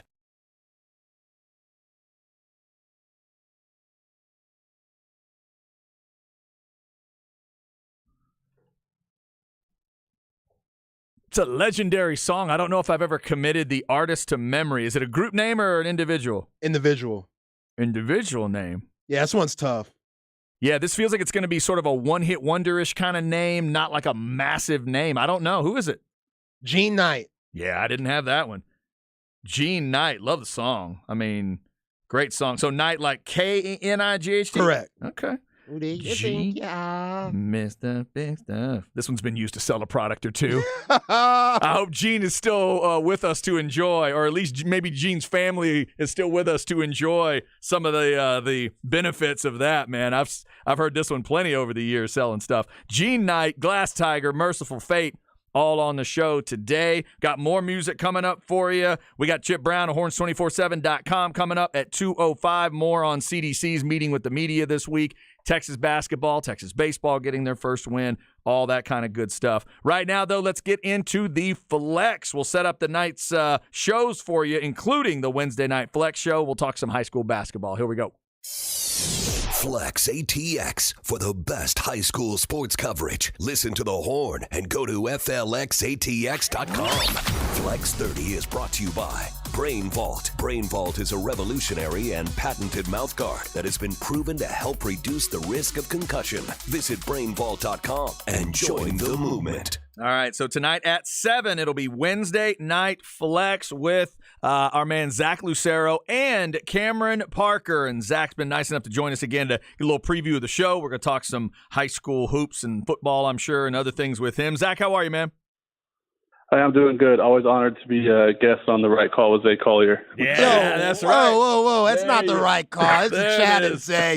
Don't disrespect Chad. Come on now, Zach. Come on, bro. There it is. That's one of Zach's favorite pastimes. Yeah. Just a little Little jab. little shank to the ribs on that one. All right. So in terms of the playoffs, we were looking at the results earlier. We got Stony Point advancing. They are 30-1 now. They got by Anderson 67-46. One I wanted to ask you about, Zach, see if you knew anything here. Round Rock beats Lake Travis 37-24 is the score that I saw. Do you have any idea about kind of how that game played out? Because Lake Travis only scoring 24 was surprising to see. Yeah, I think this Round Rock team is a little bit different than we've seen in years past. I went out and caught a game. I think they played Westwood, and that was a low-scoring game too. They really don't have like that kind of guy that's going to light up the scoreboard. And I think especially in high school basketball, and Zay, you know this, like the antidote for that is to just play that kind of slow, methodical, take a bunch of time off the clock because there's no shot clock in high school basketball. And I think that's how Round Rock wants to win, is these low-scoring games. And if you go back to the interview we did with Hudson Greer earlier a couple weeks ago for Lake Travis, he was talking about how the coaches have him as one of the leaders on this team, even though he's a sophomore. And I think that just goes to show some of the youth and the inexperience that Lake Travis has, where you have to put that much emphasis. I mean, granted, he's one of the best players in the nation, but you have to kind of put that emphasis on and that kind of responsibility on a sophomore. I think that just kind of goes to show that maybe Lake Travis is going to be really good next year, or Hudson's senior year, and then Round Rock is just going to beat you like that. I mean, one of their best players is Leonard Moore, who we had as an all flexor for the football team, and that kind of physical, how they play football, just get a bunch of rebounds, play good defense, and win these low scoring games. Yeah, Zach, you're right, man. With this Lake Travis team, Hudson Greer, him being so young, that's a lot on a guy's shoulders, no matter if you're a four-star player or whatever. I know Coach Beatty, he's a good coach, but on that other side for Round Rock, Brent Murphy, that's a big-time name. Like his pops, Mike Murphy, they won a lot of district championships when he was at Pflugerville, and Brent, he does a good job with Round Rock. But let me ask you about this, the game that me and Roger Wallace had 2 nights ago, Vandergrift, who, you covered, and also Buda Johnson. Buda Johnson looks like they can make a run. I know it's difficult to make a run, and Westlake has in previous years, but with Quentin Hairston and Sam McKinney and Jackson Vandergaard, they have a 3-headed monster, plus a lot of guys that could shoot. I could see them making it to San Antonio if the ball bounces right. Yeah, I think that the last part is perfect with if the ball bounces right. I mean, Buda Johnson is still such a new program, and they're so unknown. I think they're going to have that against anyone they play against. They're going to have kind of they're still going to be sneaking up on people, regardless of the district championship and things like that. They're still going to be sneaking up on people because they're not Westlake. They're not Lake Travis. They're not some of these perennial powerhouses. But once you get to playing those Dallas schools, those Houston schools on the road to San Antonio and who you're going to face in San Antonio, we've seen Westlake look like one of the best teams we've ever seen with KJ Adams, and then and get to the championship and really have a hard time. So I think Buda Johnson and Stony Point, I think, are our biggest chances in all the classifications. So I think it'll be exciting to see which one of those teams is able to do it. Talking with Zach Lucero from the Flex Crew. Wednesday Night Flex tonight at 7. Zach, what do you guys have planned for tonight, and any guests lined up? Yeah, so we got 3 guests lined up, just like the last couple of weeks. First guest, we're going with another coach. We got the first-time head coach, brand new head coach over at Weiss, Coach Vernon Hughes. That'd be really cool to talk to him. We had Peyton Morgan on a couple weeks ago, who's a big-time Division I talent. Got another D1 offer from Minnesota today. So we'll talk to Coach Hughes about kind of balancing with those D1 guys and still trying to feel out being a new head coach. And then speaking of Stony Point basketball today, we got Josiah Mosley coming on around 7:30. He's kind of been a big turning point for that team as he's continued to rise. So was that Stony Point program. And then we're going to keep booking guests that Chad really likes until we book Chad as a guest. Yeah. And so to close out the show at 7:45, we got the former Bastrop quarterback. He's now early enrollee quarterback at UTEP, Seth Mauser. Big 6'7" guy, plays the quarterback position really well, and talk about how Bastrop kind of forecasts the next couple of years and his time and his decision leading to end up at UTEP. Yeah, I love to watch him sling it. That dude's got an arm. Yeah, That's absolutely. Cool. And shout out to the Conley Cougars. I'm on Specs text line reminding me Conley, they're still hanging around. They've had a good season too. But Zach, let me ask you this. You and Cameron Parker, y'all do a great job. Cameron also the producer for Light the Tower for Craig and Jeff. What's it like working with Cam? He's just a great guy. Obviously, he's a great sports mind, and y'all have great chemistry. But what's it been like working with him? And have you figured anything that you didn't know about him earlier? Now that you work with him, you're like, oh, okay, Cam operates this way.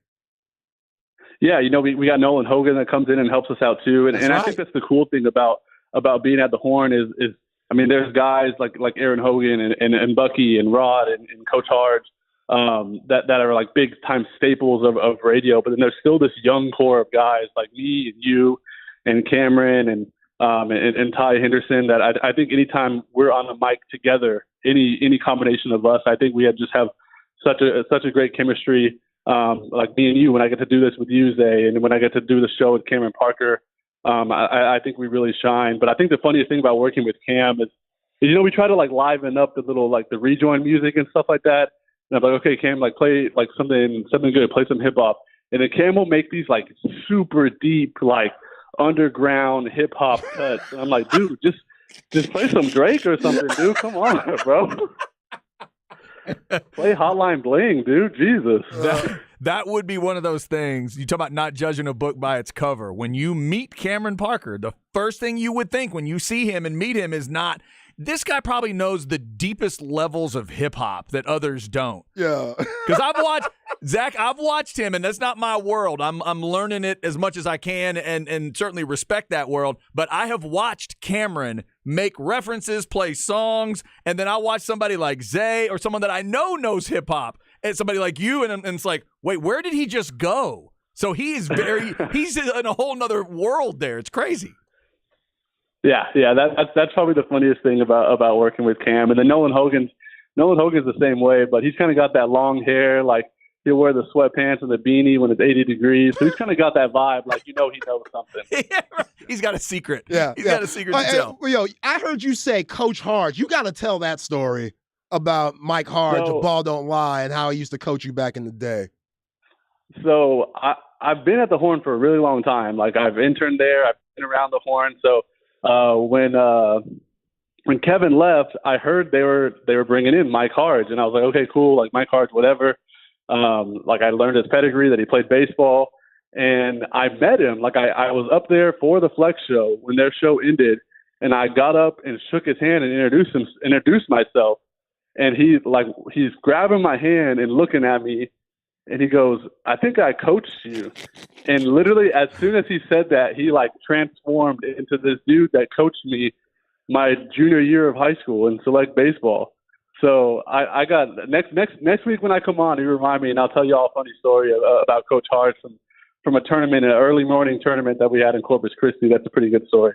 Very nice. See there? Yes, he does refer to Harge as Coach Harge, because once you're a coach, you're always a coach to those guys. Yo, Harge, I'm sorry. I ain't listening to nothing you telling me. Knowing what I know about you, I ain't listening to nothing you telling me, Coach Harge. The Zay Harge rivalry continues, ladies and gentlemen. That is Zach Lucero. Check out Wednesday Night Flex tonight at 7. He and Cameron will have those guests lined up for you, talking high school sports. Vernon Hughes of Weiss early on in the show, around 7:10 or so. Stony Point's Josiah Mosley around 7:30. And then later in the show, Seth Mauser, the former quarterback now. We're all getting old. The former quarterback for Bastrop. You said he's headed to UTEP. Is that right? Yeah, he early enrolled. He's already there at UTEP. Oh, man. Look at these Nice kids, good students, and getting there early and getting game plans and playbooks and stuff. Good for him. Zach, we appreciate the time, man. Y'all have a good show tonight. Yes, sir. Fun as always. Thank you. Thanks, Zach. Good stuff. Zach Lucero, Wednesday Night Flex tonight at 7. After that, Longhorn Blitz podcast at 8, Fight Night at 9, Sports Guys Talking Wrestling at 10. And if you're a Texas women's basketball fan, got a special edition of Longhorn Weekly with Coach Schaefer tonight. That's going to be over on The Bat, 105.3 The Bat to be exact. That is a 6:30 start for Longhorn Weekly with Coach Schaefer. Right here on the Horn, you're going to have Ball Don't Lie with Rod and Harge.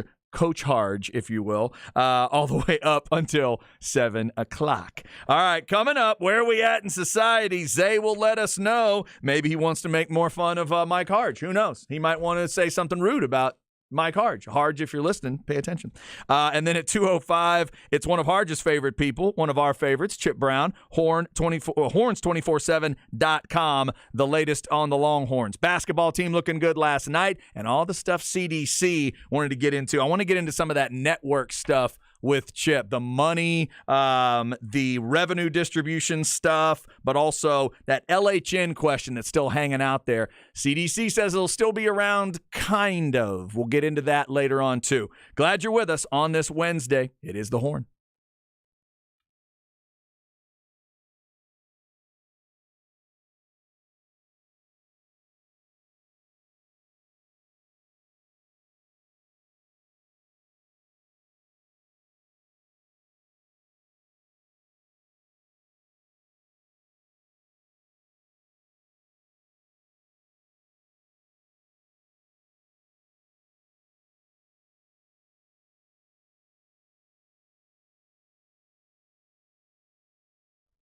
All right, let's talk a little Apple leasing. It is such a simple process. Easiest and safest way to get a new car. If it's finally time for you to get that new car, whether you've leased before or not, Apple leasing is a great way to go. Call them at 346-9977 and then just ask those questions that you might have about leasing. How does their particular leasing program differ from maybe others? They will explain it to you. It's so simple. You have a lot of different options out there. They're going to help you get through that. They're going to do a lot of that legwork for you. They're going to go out to all their contacts and then come back with you if there are any rebates, any sales, anything going on, maybe some leftover President's Day stuff from this week. They'll let you know who's got great selection, maybe who doesn't have as good a selection. They're going to find that out and get you what you're looking for. Any make, any model, any car, any truck, and as they always say, you'll be paying for the part of the car that you're using, which is always good. You're not having to worry about all that mess at the bitter end of it, just trying to keep things rolling down the road. And remember, they get the same discounts and incentives that the dealers do and take that hassle away for you. Everything will be convenient. You're signing everything with DocuSign, so it's all done electronically. Just call 346-9977. Tell them you heard about it here on The Horn, and they'll be glad to help you out. 346-9977 or go to appleleasing.com.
Chad and Zay.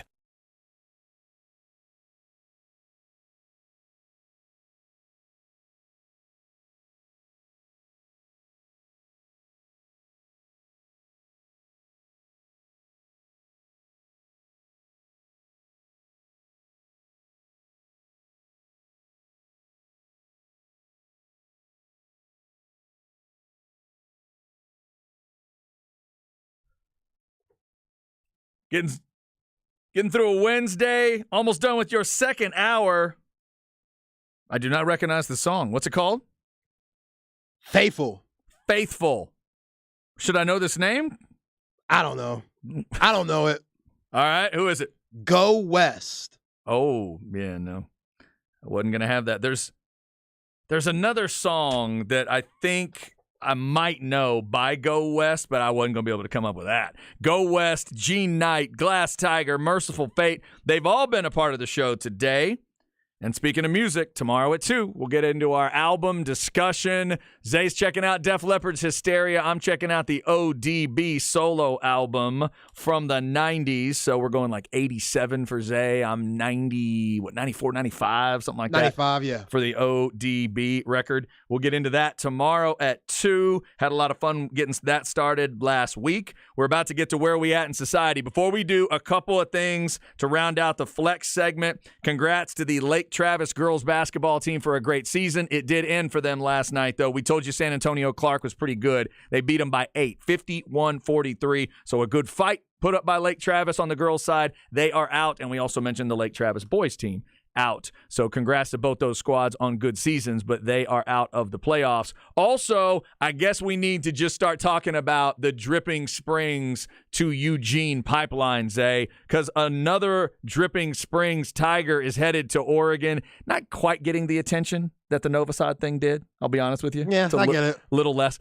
But let's send a congrats to our man Keller Stafford, class of 23. He is listed as safety, outside linebacker, long snapper. He tagged his long snapping coach and his long snapping camp in this tweet, saying he is committed to Oregon, and he threw in a hashtag SCO Ducks. Is that like, let's go Ducks? I don't know what that means. Or is that like SoCo Ducks? Oh, wow. South Congress. What accent is that? Is that a bougie accent? But drip is not South Congress, is it? That's no. Two different things. That's not bougie like South Congress either. No, I wouldn't think so. I don't know. I'm assuming that's like let's go, but shortened. Yeah, shout out to my guy giving thanks to his long snapping team, like his coaches. Exactly. And he did. where he trained at. He couldn't do this alone. He also tagged the special teams coach at Oregon, so that kind of tells you maybe where he'll fit in there. He and then also tagged Dan Lanning as well as the offensive coach, Coach Will Stein, that deals with quarterbacks and was it quarterbacks and tight ends, I believe. So he's a couple different things that he's done, and I'll be interested to see where he fits in there. But Keller Stafford, congrats, brother. Yo, headed to Oregon along with Novosad. I literally just watched the video yesterday, kind of like what's it called? The drone type videos that's becoming popular where they go through the facilities and stuff on Oregon. Yeah. Good grief. Crazy. Like, I know Phil Knight sold a lot of shoes and all, but those facilities are incredible, from track, the locker rooms. It's nuts up there. Yeah, it's one of those places we talked about, especially in an NIL world. You are not going to fault a kid for being taken in by all of that. No. I mean, you could see how it could be really, really intriguing. Yeah. Yeah, and we talked about the stories of the Pac-12 and what they're going to do and how Big Ten might poach Washington and Oregon. And it's like, oh, I get it. I get it even more now. Right. They're sitting in a good spot either way. Very good. They're either going to be running things in the Pac-12 or they're going to be joining some pretty big things in the Big Ten. That's at least two of the ideas out there right now. All right, so congrats to that young man. Keller Stafford headed over to Eugene along with Mr. Novosad. Remember to check out FLXATX.com and FLXATX on your social media to follow all your high school sports stuff, including when the offers turn into commitments and these kids head to the next level. We love those stories. All right, coming up right now, it's Where We At in Society. Let's see what Zay's got for us today. Where are we at in society today? All right, Zay, do I need to go to Twitter today or what? Yeah, go to what's Twitter going on? so you can see what's happening. Okay, all right. All right, so Katie Noel went completely viral yesterday on Twitter for her new song, Southern, where she has some interesting lyrics. She is a North Carolina girl, and if you look at, I guess, her bio on Spotify, it says singer/songwriter/rapper. Uh-huh. Okay. But she's super country. Yeah. Super country. All right. I see her. I see her performing out in the middle of nowhere with pickup trucks and friends and flannels, and she just flipped me off. Okay. Yeah, classic. So seems like seems like a lady. Classy lady. So people are calling her Mega the Stallion. Vanilla Ice Spice, which Ice Spice is a rapper. Wow. Sway Whitey instead of Sway Lee. Uh-huh. And yeah, you basically get the gist. So yeah. We're about to play a snippet of her song Southern, and this is a big reason why she went viral for football fans. Do we need to college football fans? I did already. We need to edit? I already did. Okay, just making sure. Yeah. So it is that level. Yeah, all right. that's that level. Okay. All right. Let's hit it. On my beans, wearing these jeans, roll tide, go balls, SEC. Smoking, drinking, fighting, riding, races, trackers on the straight, and Southern Bells here right beside us. Damn good day when the fish are biting. Top of water, sinking bobbers. I get these looks from my mama, kick gas from my father. Come on, surviving, we living, stealing hearts with the granted. Wow. Fried chicken, cat head biscuits, summertime cold beer, sweet smoke brisket. Fried chicken and cat head biscuits. that was a great little rhyme scheme there. Oh, she's so country and she's rapping. I love it. All right, Zay, what do you make of these two worlds coming together? Because, yes, you can feel both of those things. A, definitely feels country, but B, it feels like she's listened to some rap. She's involved. I mean, it feels like she's at least understands the basics of putting that together. Oh, she has an audience. Yeah. I get it. Like, she has an audience. I see what she's trying to do. She did that. The Roll Tide, Go Vols, SEC comment, that was a little all over the place, but threw racing in there. Threw racing. She did what she was supposed to do. She got our attention. We're talking about her. Right. She's talking football. We're about to go to the SEC. Y'all are already there, you Aggies. So I dig it. I'm a fan. And we got a meeting tonight. If Eric Rains is on that meeting, I'm telling Eric Rains, hey, Zay, what do you think we should do to improve, the station and stuff? We need to get Katie at Coke Fest. That's what I'm going to tell her.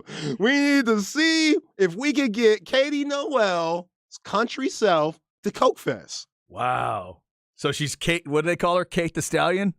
What did you say? Maga the Stallion. Oh, Oh, I get it now. I thought you were saying they were messing with her name. Sorry, I missed that earlier. Oh, Maga the Stallion. I missed that earlier. Maga the Stallion. Wow. Do we know for sure if she is MAGA? No. Okay. They're just assuming she's. I thought maybe country. They'd seen her in a hat. It's a funny name. It's very clever. It's clever. Definitely clever. All right, there you go. The latest. Now, does she have is this just her getting off the ground? Does she have a deal yet?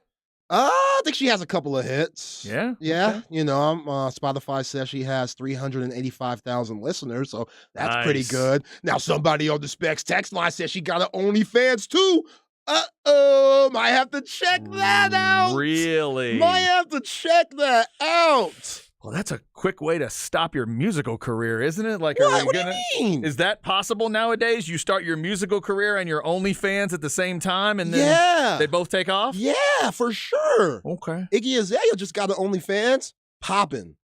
It's popping. Iggy's been popping. Iggy Azalea's been around a while, though, True. right? Iggy established herself as a musical artist first. Yeah, it's 2023. Why can't you do both? Why not? I guess there's no reason. I guess. Yeah, I'm waiting for Lainey Wilson to start her OnlyFans. Shoot. You got me on this Def Leppard and Guns N' Roses and stuff. I might have to go country now.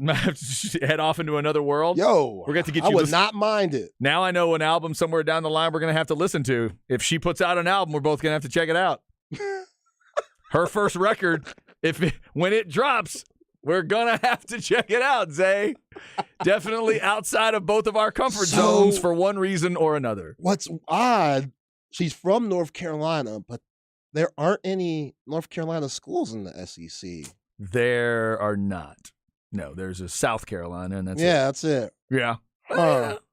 Maybe she's I mean, if she would have said, yeah, she would have been like, Miami, Florida State, ACC. I would have been like, yo, this girl's garbage.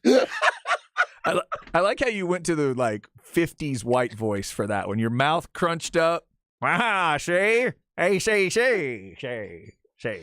Florida State, Miami, Clemson, ACC. Maybe she's an SEC fan from an ACC state. I dig it. Maybe she's the black sheep of her family. I dig it. You know? Hey, she obviously likes better football, so nothing wrong with that. Exactly. Nothing wrong with that. Oh, man. Why do I feel like she's going to be a guest on the Paul Feinbaum show? Like within the week. Yeah, either that or Joe Rogan, one of the two. Or Joe Rogan, or maybe both. Or maybe both. Yeah. Maybe get her on both of those. That's going to be interesting to keep an eye on. All right, we'll get that retweeted for you if you want to go hear it yourself. And apparently, so now the part that we would tweet out here, Zay, is that a not safe for work? Is that going to be unedited for people? I mean, she don't have her biddies out or nothing. No, It's fine. The language. Yeah, she drops an S-bomb. Okay, Nothing wrong with that. so there will be an S-bomb. Just There'll be an S-bomb. your warning if you get that retweeted. Zay is at ain't that underscore Zay. I'm at C Hastings 1049 at the Horn ATX. If you want to give us some follows and all that stuff, we appreciate it. If you also want to subscribe to the YouTube page, you can do that at the Horn Austin on YouTube. All right, coming up, 2 o'clock hour, Chip Brown, horns247.com. His thoughts on some of the things CDC had to get into this week. You can check out his Morning Brew article at horns247.com for the specific information. We'll get a little bit from him on that and what he thought of Texas last night, putting it on Iowa State and the schedule yet to come. Tough 3 games to finish it. We'll talk to Chip next on the Horn.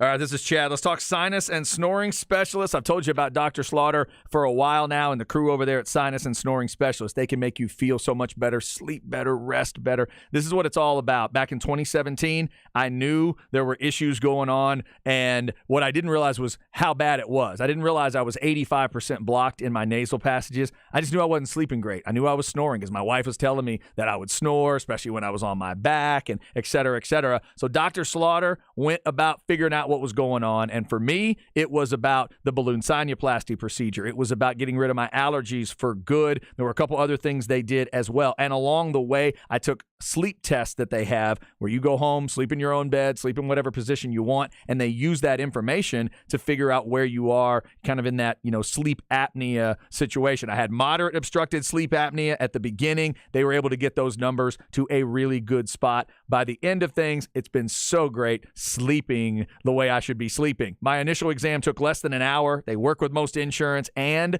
the allergy test is done without needles, so no need to freak out there. Call and set up an appointment today. 512-601-0303. Tell them you heard about it on the Horn. We do appreciate that. Or you can go to sinussnoringent.com. It's Sinus and Snoring Specialists. Feel clear, rested, and healthy.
Chad and Zay.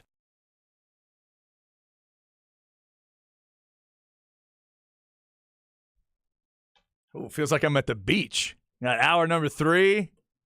Nice vibe on this one. I'm Chad Hastings. Isaiah Collier is here. And for the third hour, he picks a beat just for you and me and maybe sometimes just for himself. What you got, Zay? Do You by Do or Die. Rap-A-Lot Records. 23's like Jordan on an Escalade. Do or Die? Yeah, That's that's a jam. That's a good name for an act. I like that. It really is. Good, catchy beat. Yeah. Lot of things going on there. Yeah, Twista's on it.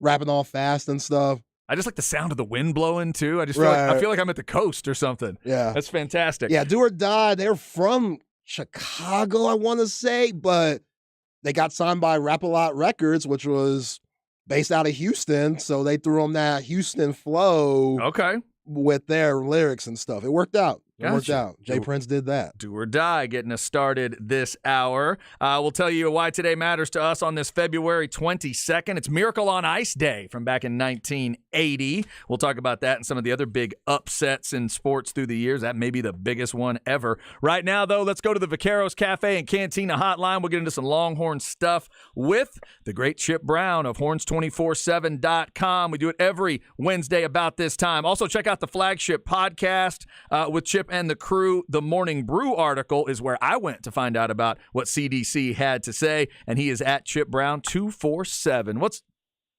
up, Chip? What's going on, fellas? What is up, man? I was really interested to go through that Morning Brew article and go through the CDC stuff. I know you were a part of that. Let me start with some money stuff here. One of the questions that a lot of people have had is how will the Big 12 and Texas and Oklahoma kind of figure out some of the money? Talk to me about this revenue distribution thing for 23-24. Ultimately, I guess that's what they figured was the the fairest way to do this, that Oklahoma and Texas would leave one big, that last batch of distribution money with the Big 12. Yeah. So they will basically take nothing for their final year, the 23-24 school year, which obviously will begin in the fall. And then they'll even take a little less in their first year in the SEC to come up with that $50 million. Because the revenue distribution this past year was 42.6. So whatever short of 50, they would then deduct from their first year in the SEC, send that back to the Big 12. So the revenue, though, is supposed to jump to $60 million once they get to the SEC. So even if they have to trim $8 million off that, it's still more than they've ever made. And they're whole by year 3, I'm told, because it could be $60 million. It could also, get as high as $75 million. We'll just have to see how quickly that escalates.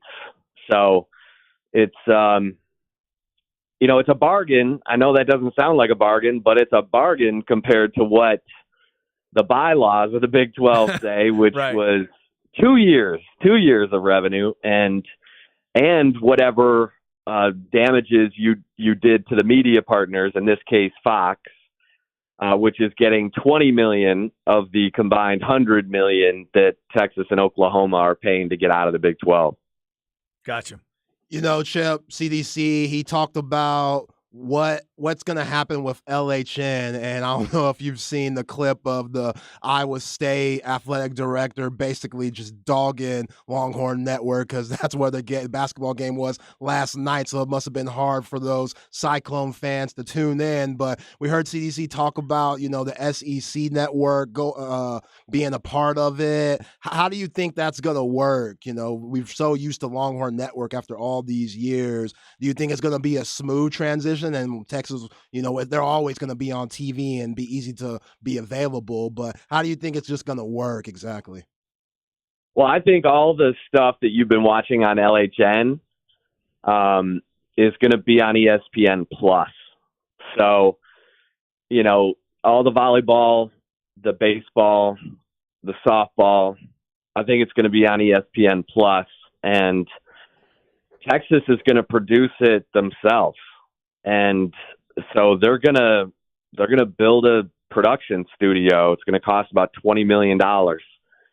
And so when LHN packs and leaves, Texas will create its own, you know, production studio, and this is where, you know, their media department is going to take off, because I think you're going to, you know, it's already been a great thing for students coming up in that program at Texas to get that kind of experience.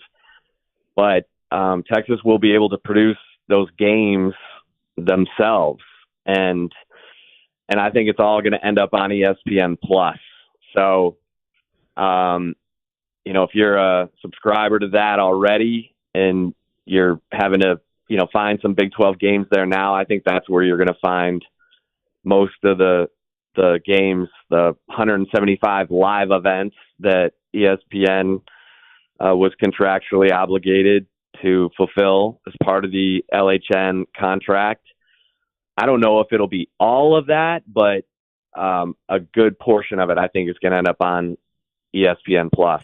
Yeah, Chip, for years now, I've been talking to people about the things that if you love in sports where ESPN Plus might make sense. For me, it's a fight fan, a tennis fan, for people that love golf. There's a lot of different, you know, sort of out in the niche world of sports where ESPN Plus has been great. But I've also been mentioning to Longhorn fans here and there, hey, you might want to think about it because this Big 12, you know, this Big 12 deal. But now, considering where it looks like it's headed, I would continue to tell Texas fans, and I'm wondering if you would too, if you haven't gotten comfortable with an ESPN Plus subscription, it's probably going to be needed if you love all of those Longhorn sports. Yeah, I mean, I don't know what cable packages, you know, I don't know what people have to pay for to get LHN, but if you love those games, and good heavens, the volleyball program just won a national championship, the softball program just got to the finals of the College World Series, and baseball's been to Omaha the last 2 years, it is probably worth it, Chad. Right. Yeah. One other quick one on that front, and maybe from the CDC perspective, he talked about, you know, that LHN's essentially going to cease to exist. Is your understanding from any of those discussions, it is still going to be like an SEC network and the alternate for game days in football, or are they going to take, you know, a network that Longhorn Network is and then make it, I don't know, an additional SEC network? Could we end up with SEC and SEC2 or something like that? I thought that might be the case, but I don't think so. Okay. And maybe they get there, but Del Conte said in that town hall that, you know, a lot of the games are going to end up on ESPN Plus, and that makes total sense, because I don't know that ESPN, I mean, if you're going to take LHN off their, you know, package of channels, you could technically do an SEC network too, like an ESPN too. So, you know, we'll have to keep listening for that, especially if, you know, if Texas rolls in and they're producing all their own, you know, content for these games, and they're all on ESPN Plus, and other schools are like, whoa, you know, this is, you know, attracting a lot of attention. I mean, ESPN's going to have to make that decision, but right now they can put it on ESPN Plus. I mean, you've seen some of the games. There are some pretty low production games on ESPN Plus. I mean, there's Division III up there. I'm not trying to slam anything, but no, you're right. You know, ESPN will put that stuff up there because they don't have anything to lose. If someone else is producing it and they can put it in their content platform, they'll be all for it. Yeah, good point. Chip, you had CDC on your flagship podcast. Go check that out on YouTube, everybody. But is there anything that y'all talked about that he didn't address at the town hall meeting, or anything that stood out for you in y'all's conversation? Well, I think the Rodney Terry situation, where it's pretty consistent in talking to sources at UT that they're waiting until the end of the season.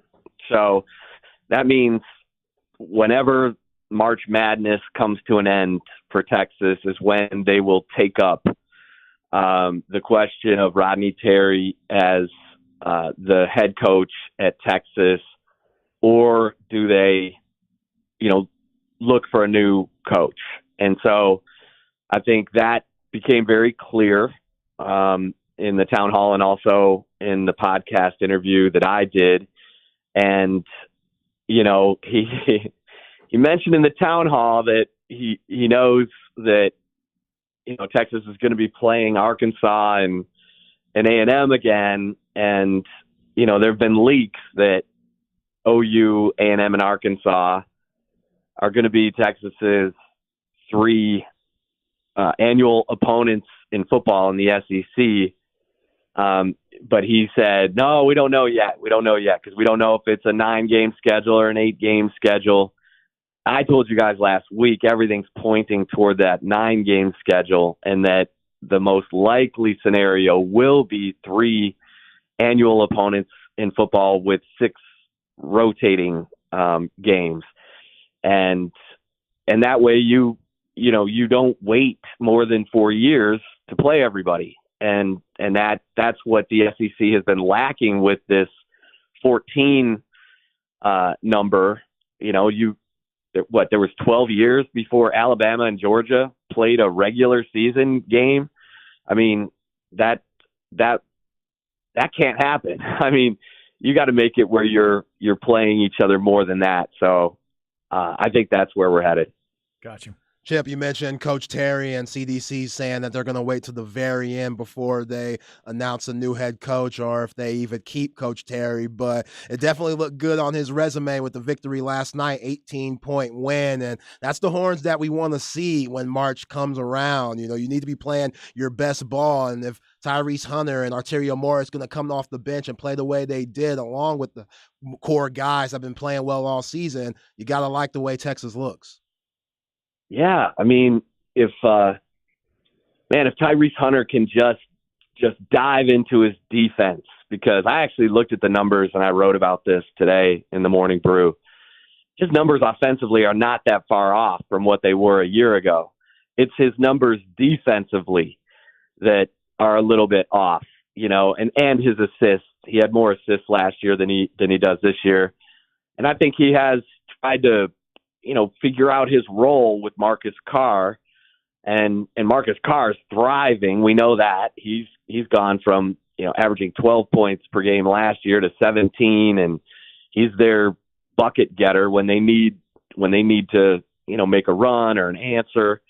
And Tyrese Hunter's steals are down, his blocks are down, and that's where he's so good. He creates steals and becomes a one-man fast break. And if he can just dive into that and just play with that intensity that he showed earlier in the year, the first 8 games and last year as well, then this team will definitely benefit from that, because you're right. Arterio Morris comes in, gives them a lift. You got great energy from Christian Bishop, Dylan DeZeus, making plays. The rotation looks natural.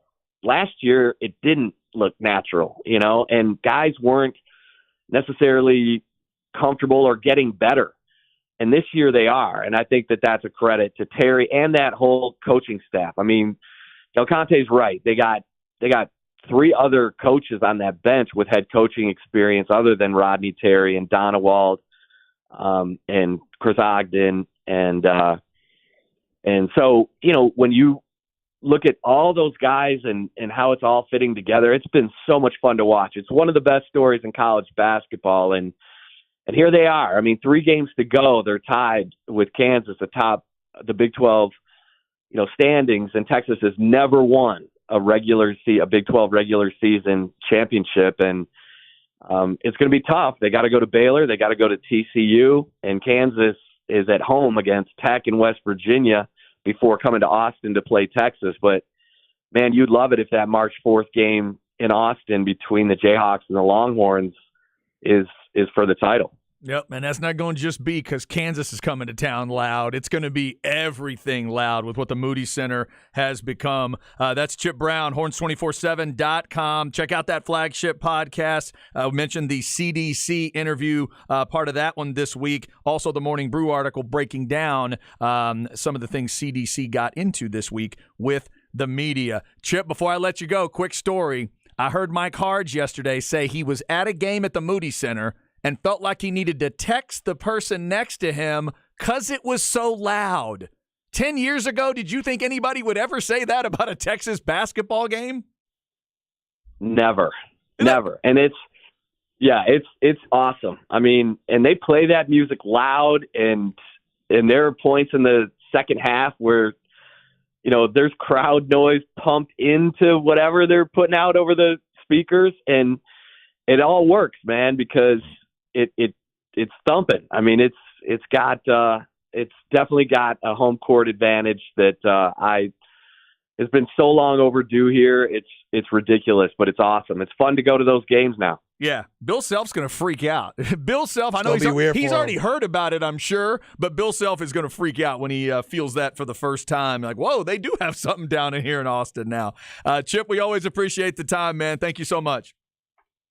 Absolutely. Anytime, guys. Thanks, Chip. Good stuff there. Yeah, Moody Center rocking again last night. You can feel it coming through the TV. Another thing that CDC said before we hit this break, Zay, that I thought was great, was awesome. There can be this feeling of, well, we are Texas. We love making money. Why don't we go ahead and open a section or two up top? Nope. Because we're packing it, and immediately CDC shut it down.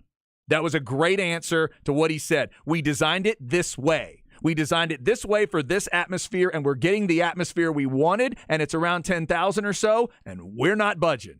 Well done, CDC. That's the answer.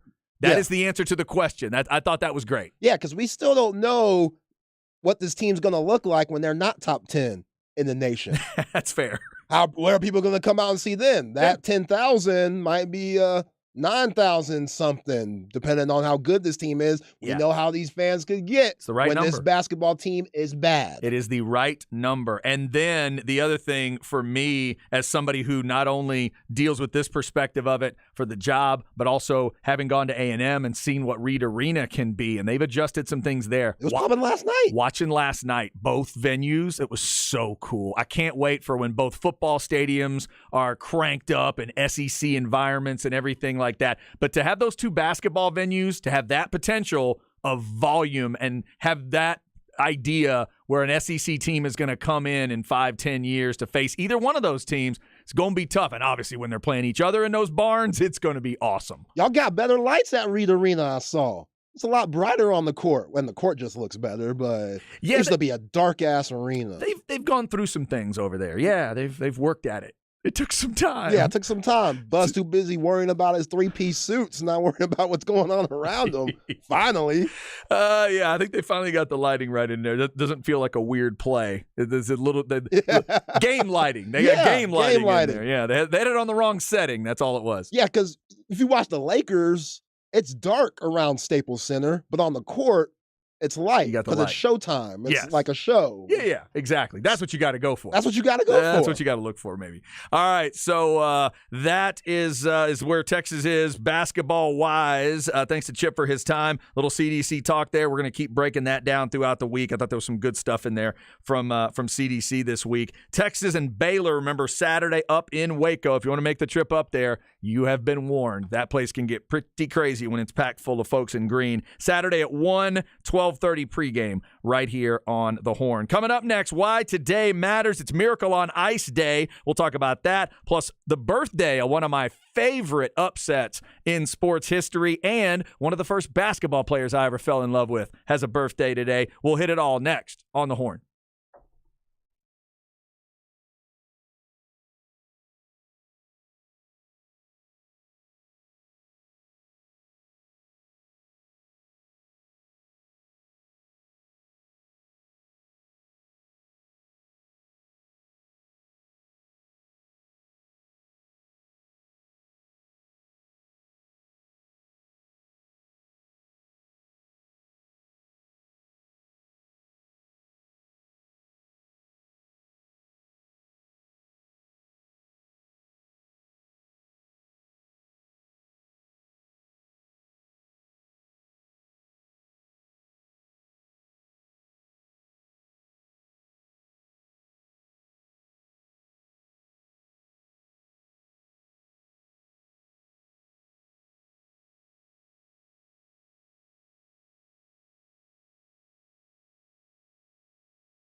Chad and Zay.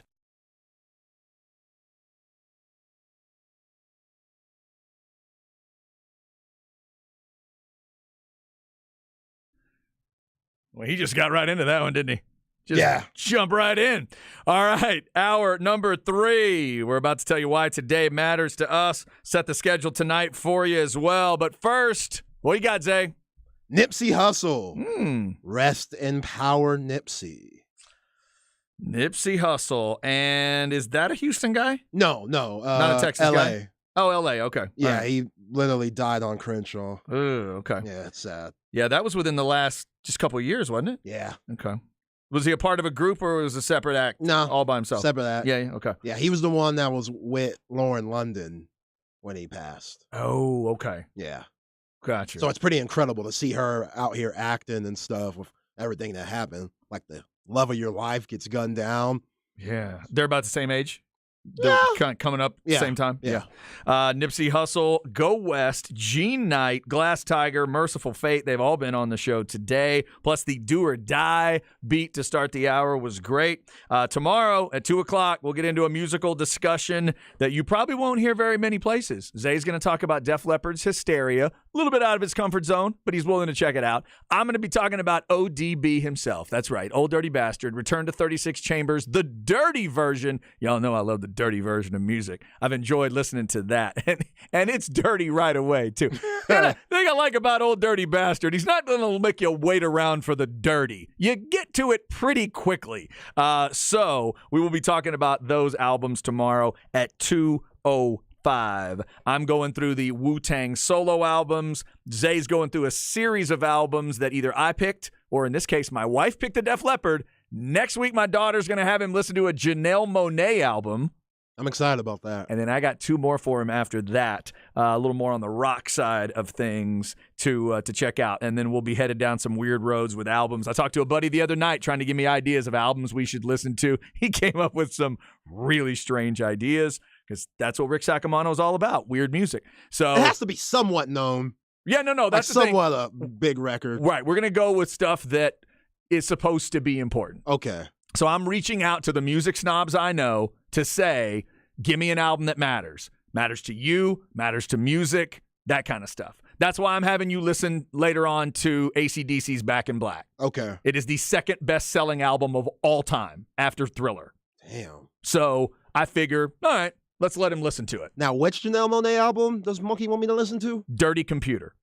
Okay. Yep. Came out a few years ago. Apparently it is her most recent album. Right. Yes. What? She's very excited for you to hear that. So we will get into all of that tomorrow on a Thursday show with a little more music talk. Want to remind you, Rod and Harge coming up. Ball Don't Lie at 3. At 7 o'clock, it is Wednesday Night Flex. We talked to Zach Lucero earlier. If you're a Stony Point fan, your guy Josiah Mosley scheduled to join him about 7:30. Stony Point advanced, got their 30th win this week. They advanced to the next round, and I actually saw the matchup thanks to FLXATX.com. And it is, Steel. They're going to take on Cibolo Steel in the next round, and Steel's a 20-win team. Stony Point 30-1 now. So check out Wednesday Night Flex at 7. Longhorn Blitz podcast is at 8 o'clock, 9 o'clock Fight Night, and 10 o'clock Sports Guys Talking Wrestling. That is our Wednesday night lineup tonight. All right, let's get into why today matters. It's a big day in the world of sports on 222.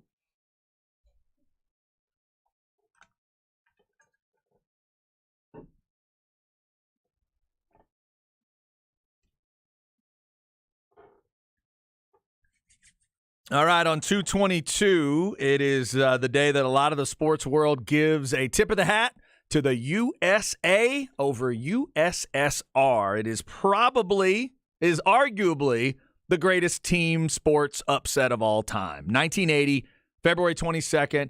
I can remember watching it. It was tape delayed back then. Nobody saw it happen live, but back in those days, nobody spoiled it because we didn't have a way to get it spoiled. But I remember watching it in the living room of the house, and for some reason, it was like, I don't know if my parents had heard what happened somehow, but they decided it mattered to them. They were kind of Olympics people, and they'd get into, so they brought us in, and I remember sitting on the floor in the living room watching the game, and I could tell as the game was going on, Zay, that the United States wasn't supposed to be winning this game.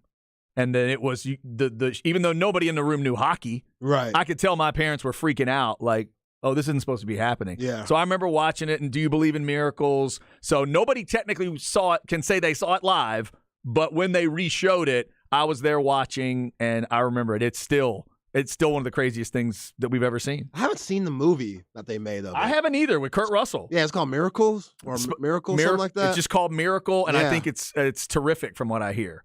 Telling the story of Coach, is it Herb Brooks? Micah Ruzioni is the captain. I think it's Jim Craig is the goalie, if I'm remembering these names right. Just an incredible story of young guys and college guys taking on a team from Russia that was like established professionals for years. And they were just supposed to eviscerate everybody else. Yeah. And they took them out. This is America. We don't play hockey like that. No, they're Up playing. in the Great North. They were playing a whole different brand. So if you have an upset that maybe you like as well or better than the Miracle on Ice, you can let us know. One of my favorite upsets of all time does have a birthday today. Michael Chang is 51 years old. One of my favorite tennis upsets ever is Michael Chang over Ivan Lendl in the I believe it's the 89 French Open. I think it was the quarters against Lendl. He's cramping up in the match. First time I'd ever really seen that in tennis. The legs, because Michael Chang was a little dude. He was maybe 5'7", 5'8", something like Right. that. His legs are cramping up. They're going 4 or 5 hours on the clay in Paris. He's cramping up. He's doing the underhanded serve. Not to be, snarky. It's all he could do. He couldn't get the serve off. That's freaking Lendl out. And then Lendl, I believe, double faulted to end the match, and Michael falls on the clay crying, and it was incredible. And then he goes on to win the tournament. Yeah. Took out somehow Stefan Edberg in that final. I still don't know how Michael won that match. Michael Chang, not the greatest American men's tennis player by a ways, but it's one of the greatest stories we've ever gotten to see. He's one of the toughest mothers I've ever seen on a tennis court, and I'll never forget when he pulled that upset of Lendl. I was a Lendl hater, never liked Ivan Lendl, and watching him beat Lendl that day, biggest smile I think I've ever had on my face. Yo, if I catch a cramp now in my early 30s, I might call you and say I can't come to work the next day. Right? Like, that's how bad I'm out. The fact that he was still able to go and perform, It was that's crazy. mad impressive. Yeah, go pull up some of those highlights. That was How unreal. long ago was that? When was that? 89. 89? 89. He's 51 years old today. I'm sure he can still get around a tennis court pretty well. Speaking of a guy who can still get around, Zay, Dr. J, 73 today. Julius. Happy birthday to Dr. J. Old school. It's a good one. Oh, wow. Very unsung, out of the way. I never saw him play here. By the time I saw him, he was already a Sixer. I didn't even see him play in the ABA. Yeah, that's what I'm saying. For some reason, I'm just thinking ABA, but that can't be right. Yeah. It is a school that for a little while, I guess it's still, it's a basketball school if it's anything. And it is small. I think they have a football program, but, and there's a couple other names that you'll know when I say it, but he's the biggest. Who is it? UMass. Wow. Yeah.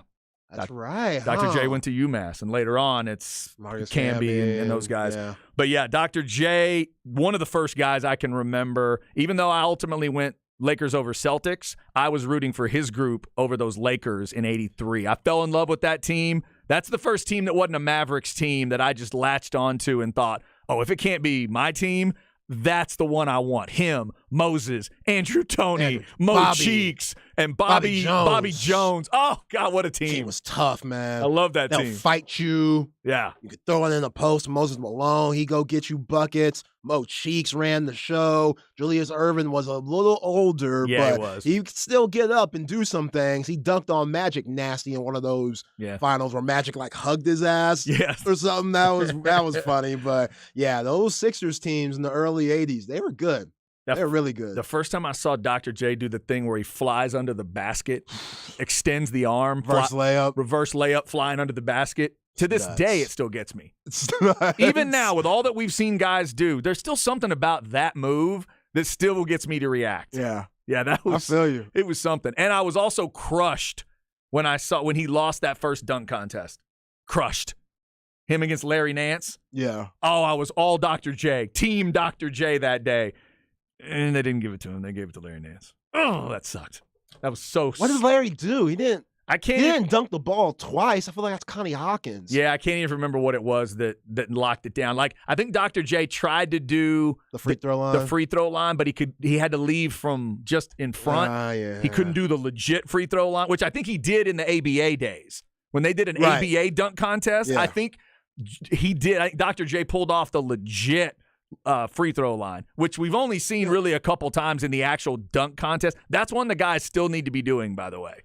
I don't know why they've put that one to the side. It's a tough one to pull off, and literally only a couple guys have ever really actually done it. Yo, my man, Big Kev, father-in-law Kevin, he told me like back when in his younger days during the ABA, he would go over to San Antonio and watch Dr. J versus George Gervin go at it, Oh, that had Like, to be going- great. putting up 40 balls going against each other. Some of the best basketball he told me he's ever seen That's awesome.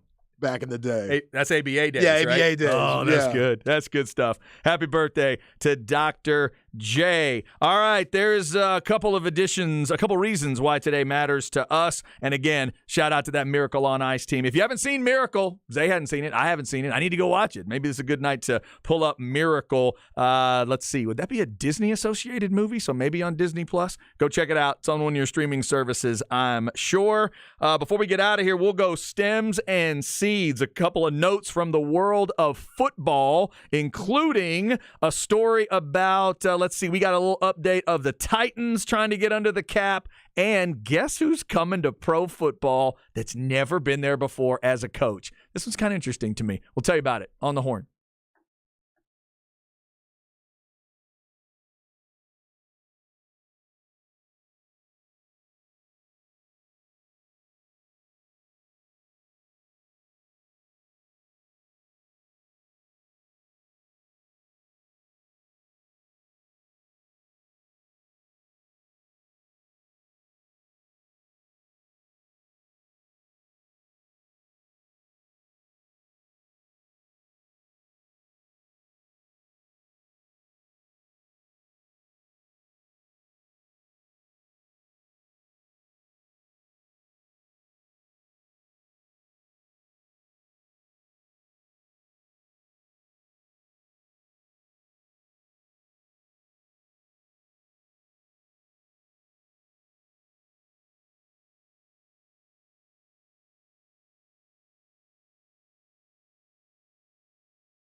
Chad and Zay.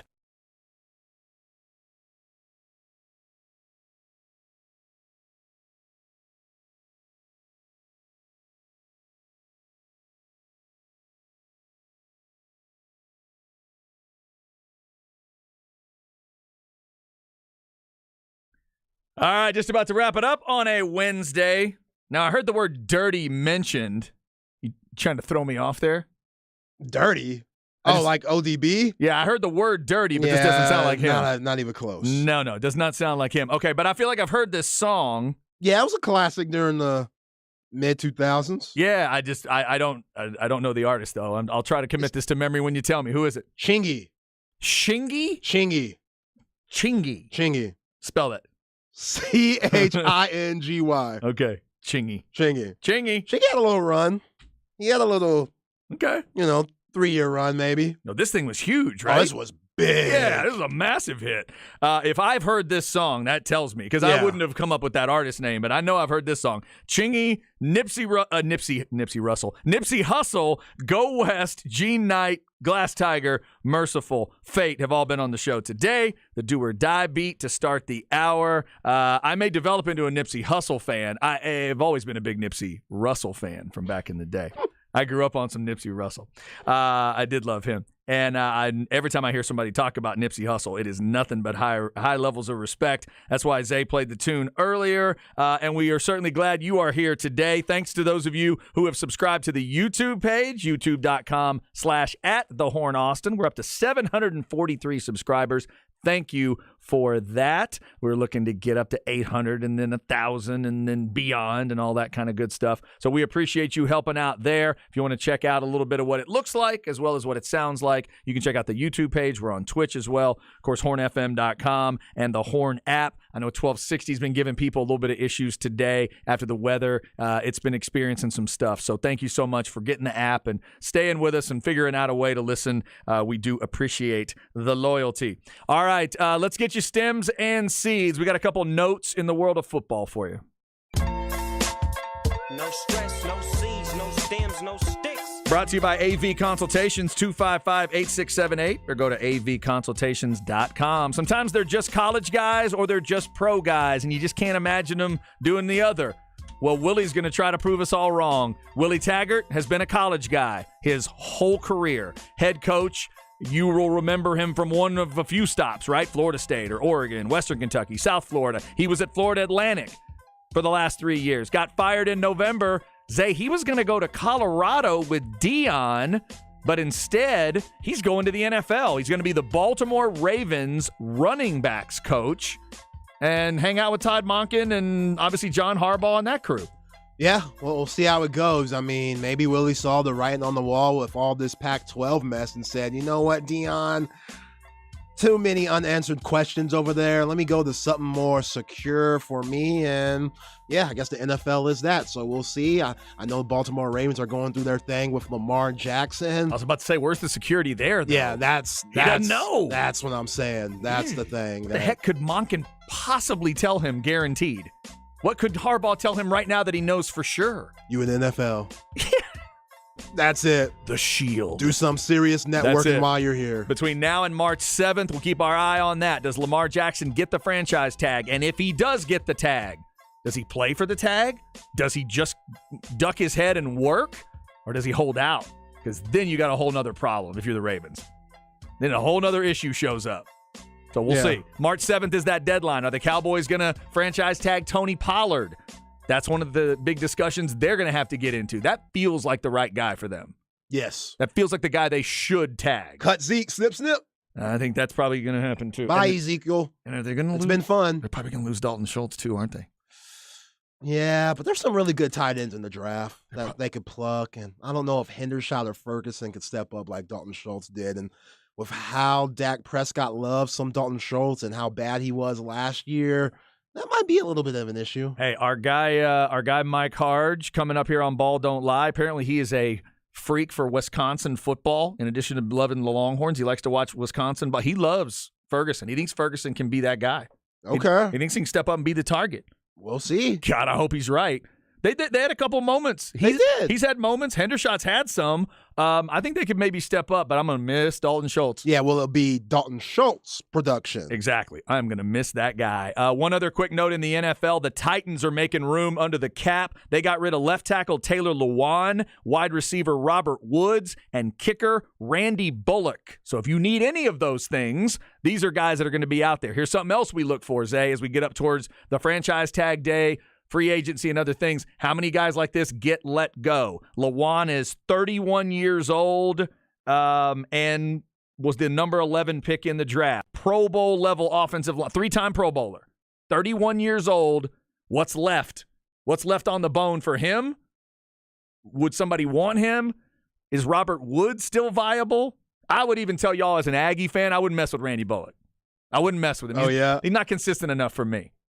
He's not consistent enough. In fact, he's kind of like his quarterback in Tennessee.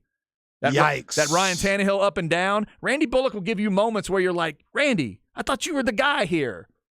He's not as locked down as I think he needs to be. Are the Titans regrouping? They starting over? I don't know about starting over, but we need to see where they're going to be by the time we get to the season. What is their quarterback situation? Yeah, because the Malik Willis thing, with how he looked and the situations y'all put him in last year, I don't know about that one. That's not happening. And is Tannehill back? Do you want him back? Is he an option even if he is? Yeah, they've got to figure out what's going on there. So look for teams to start clearing cap room that way as well. Ball Don't Lie coming up. 7 o'clock, it's Wednesday Night Flex. 8 o'clock, Longhorn Blitz podcast. Fight night at 9. 10 o'clock.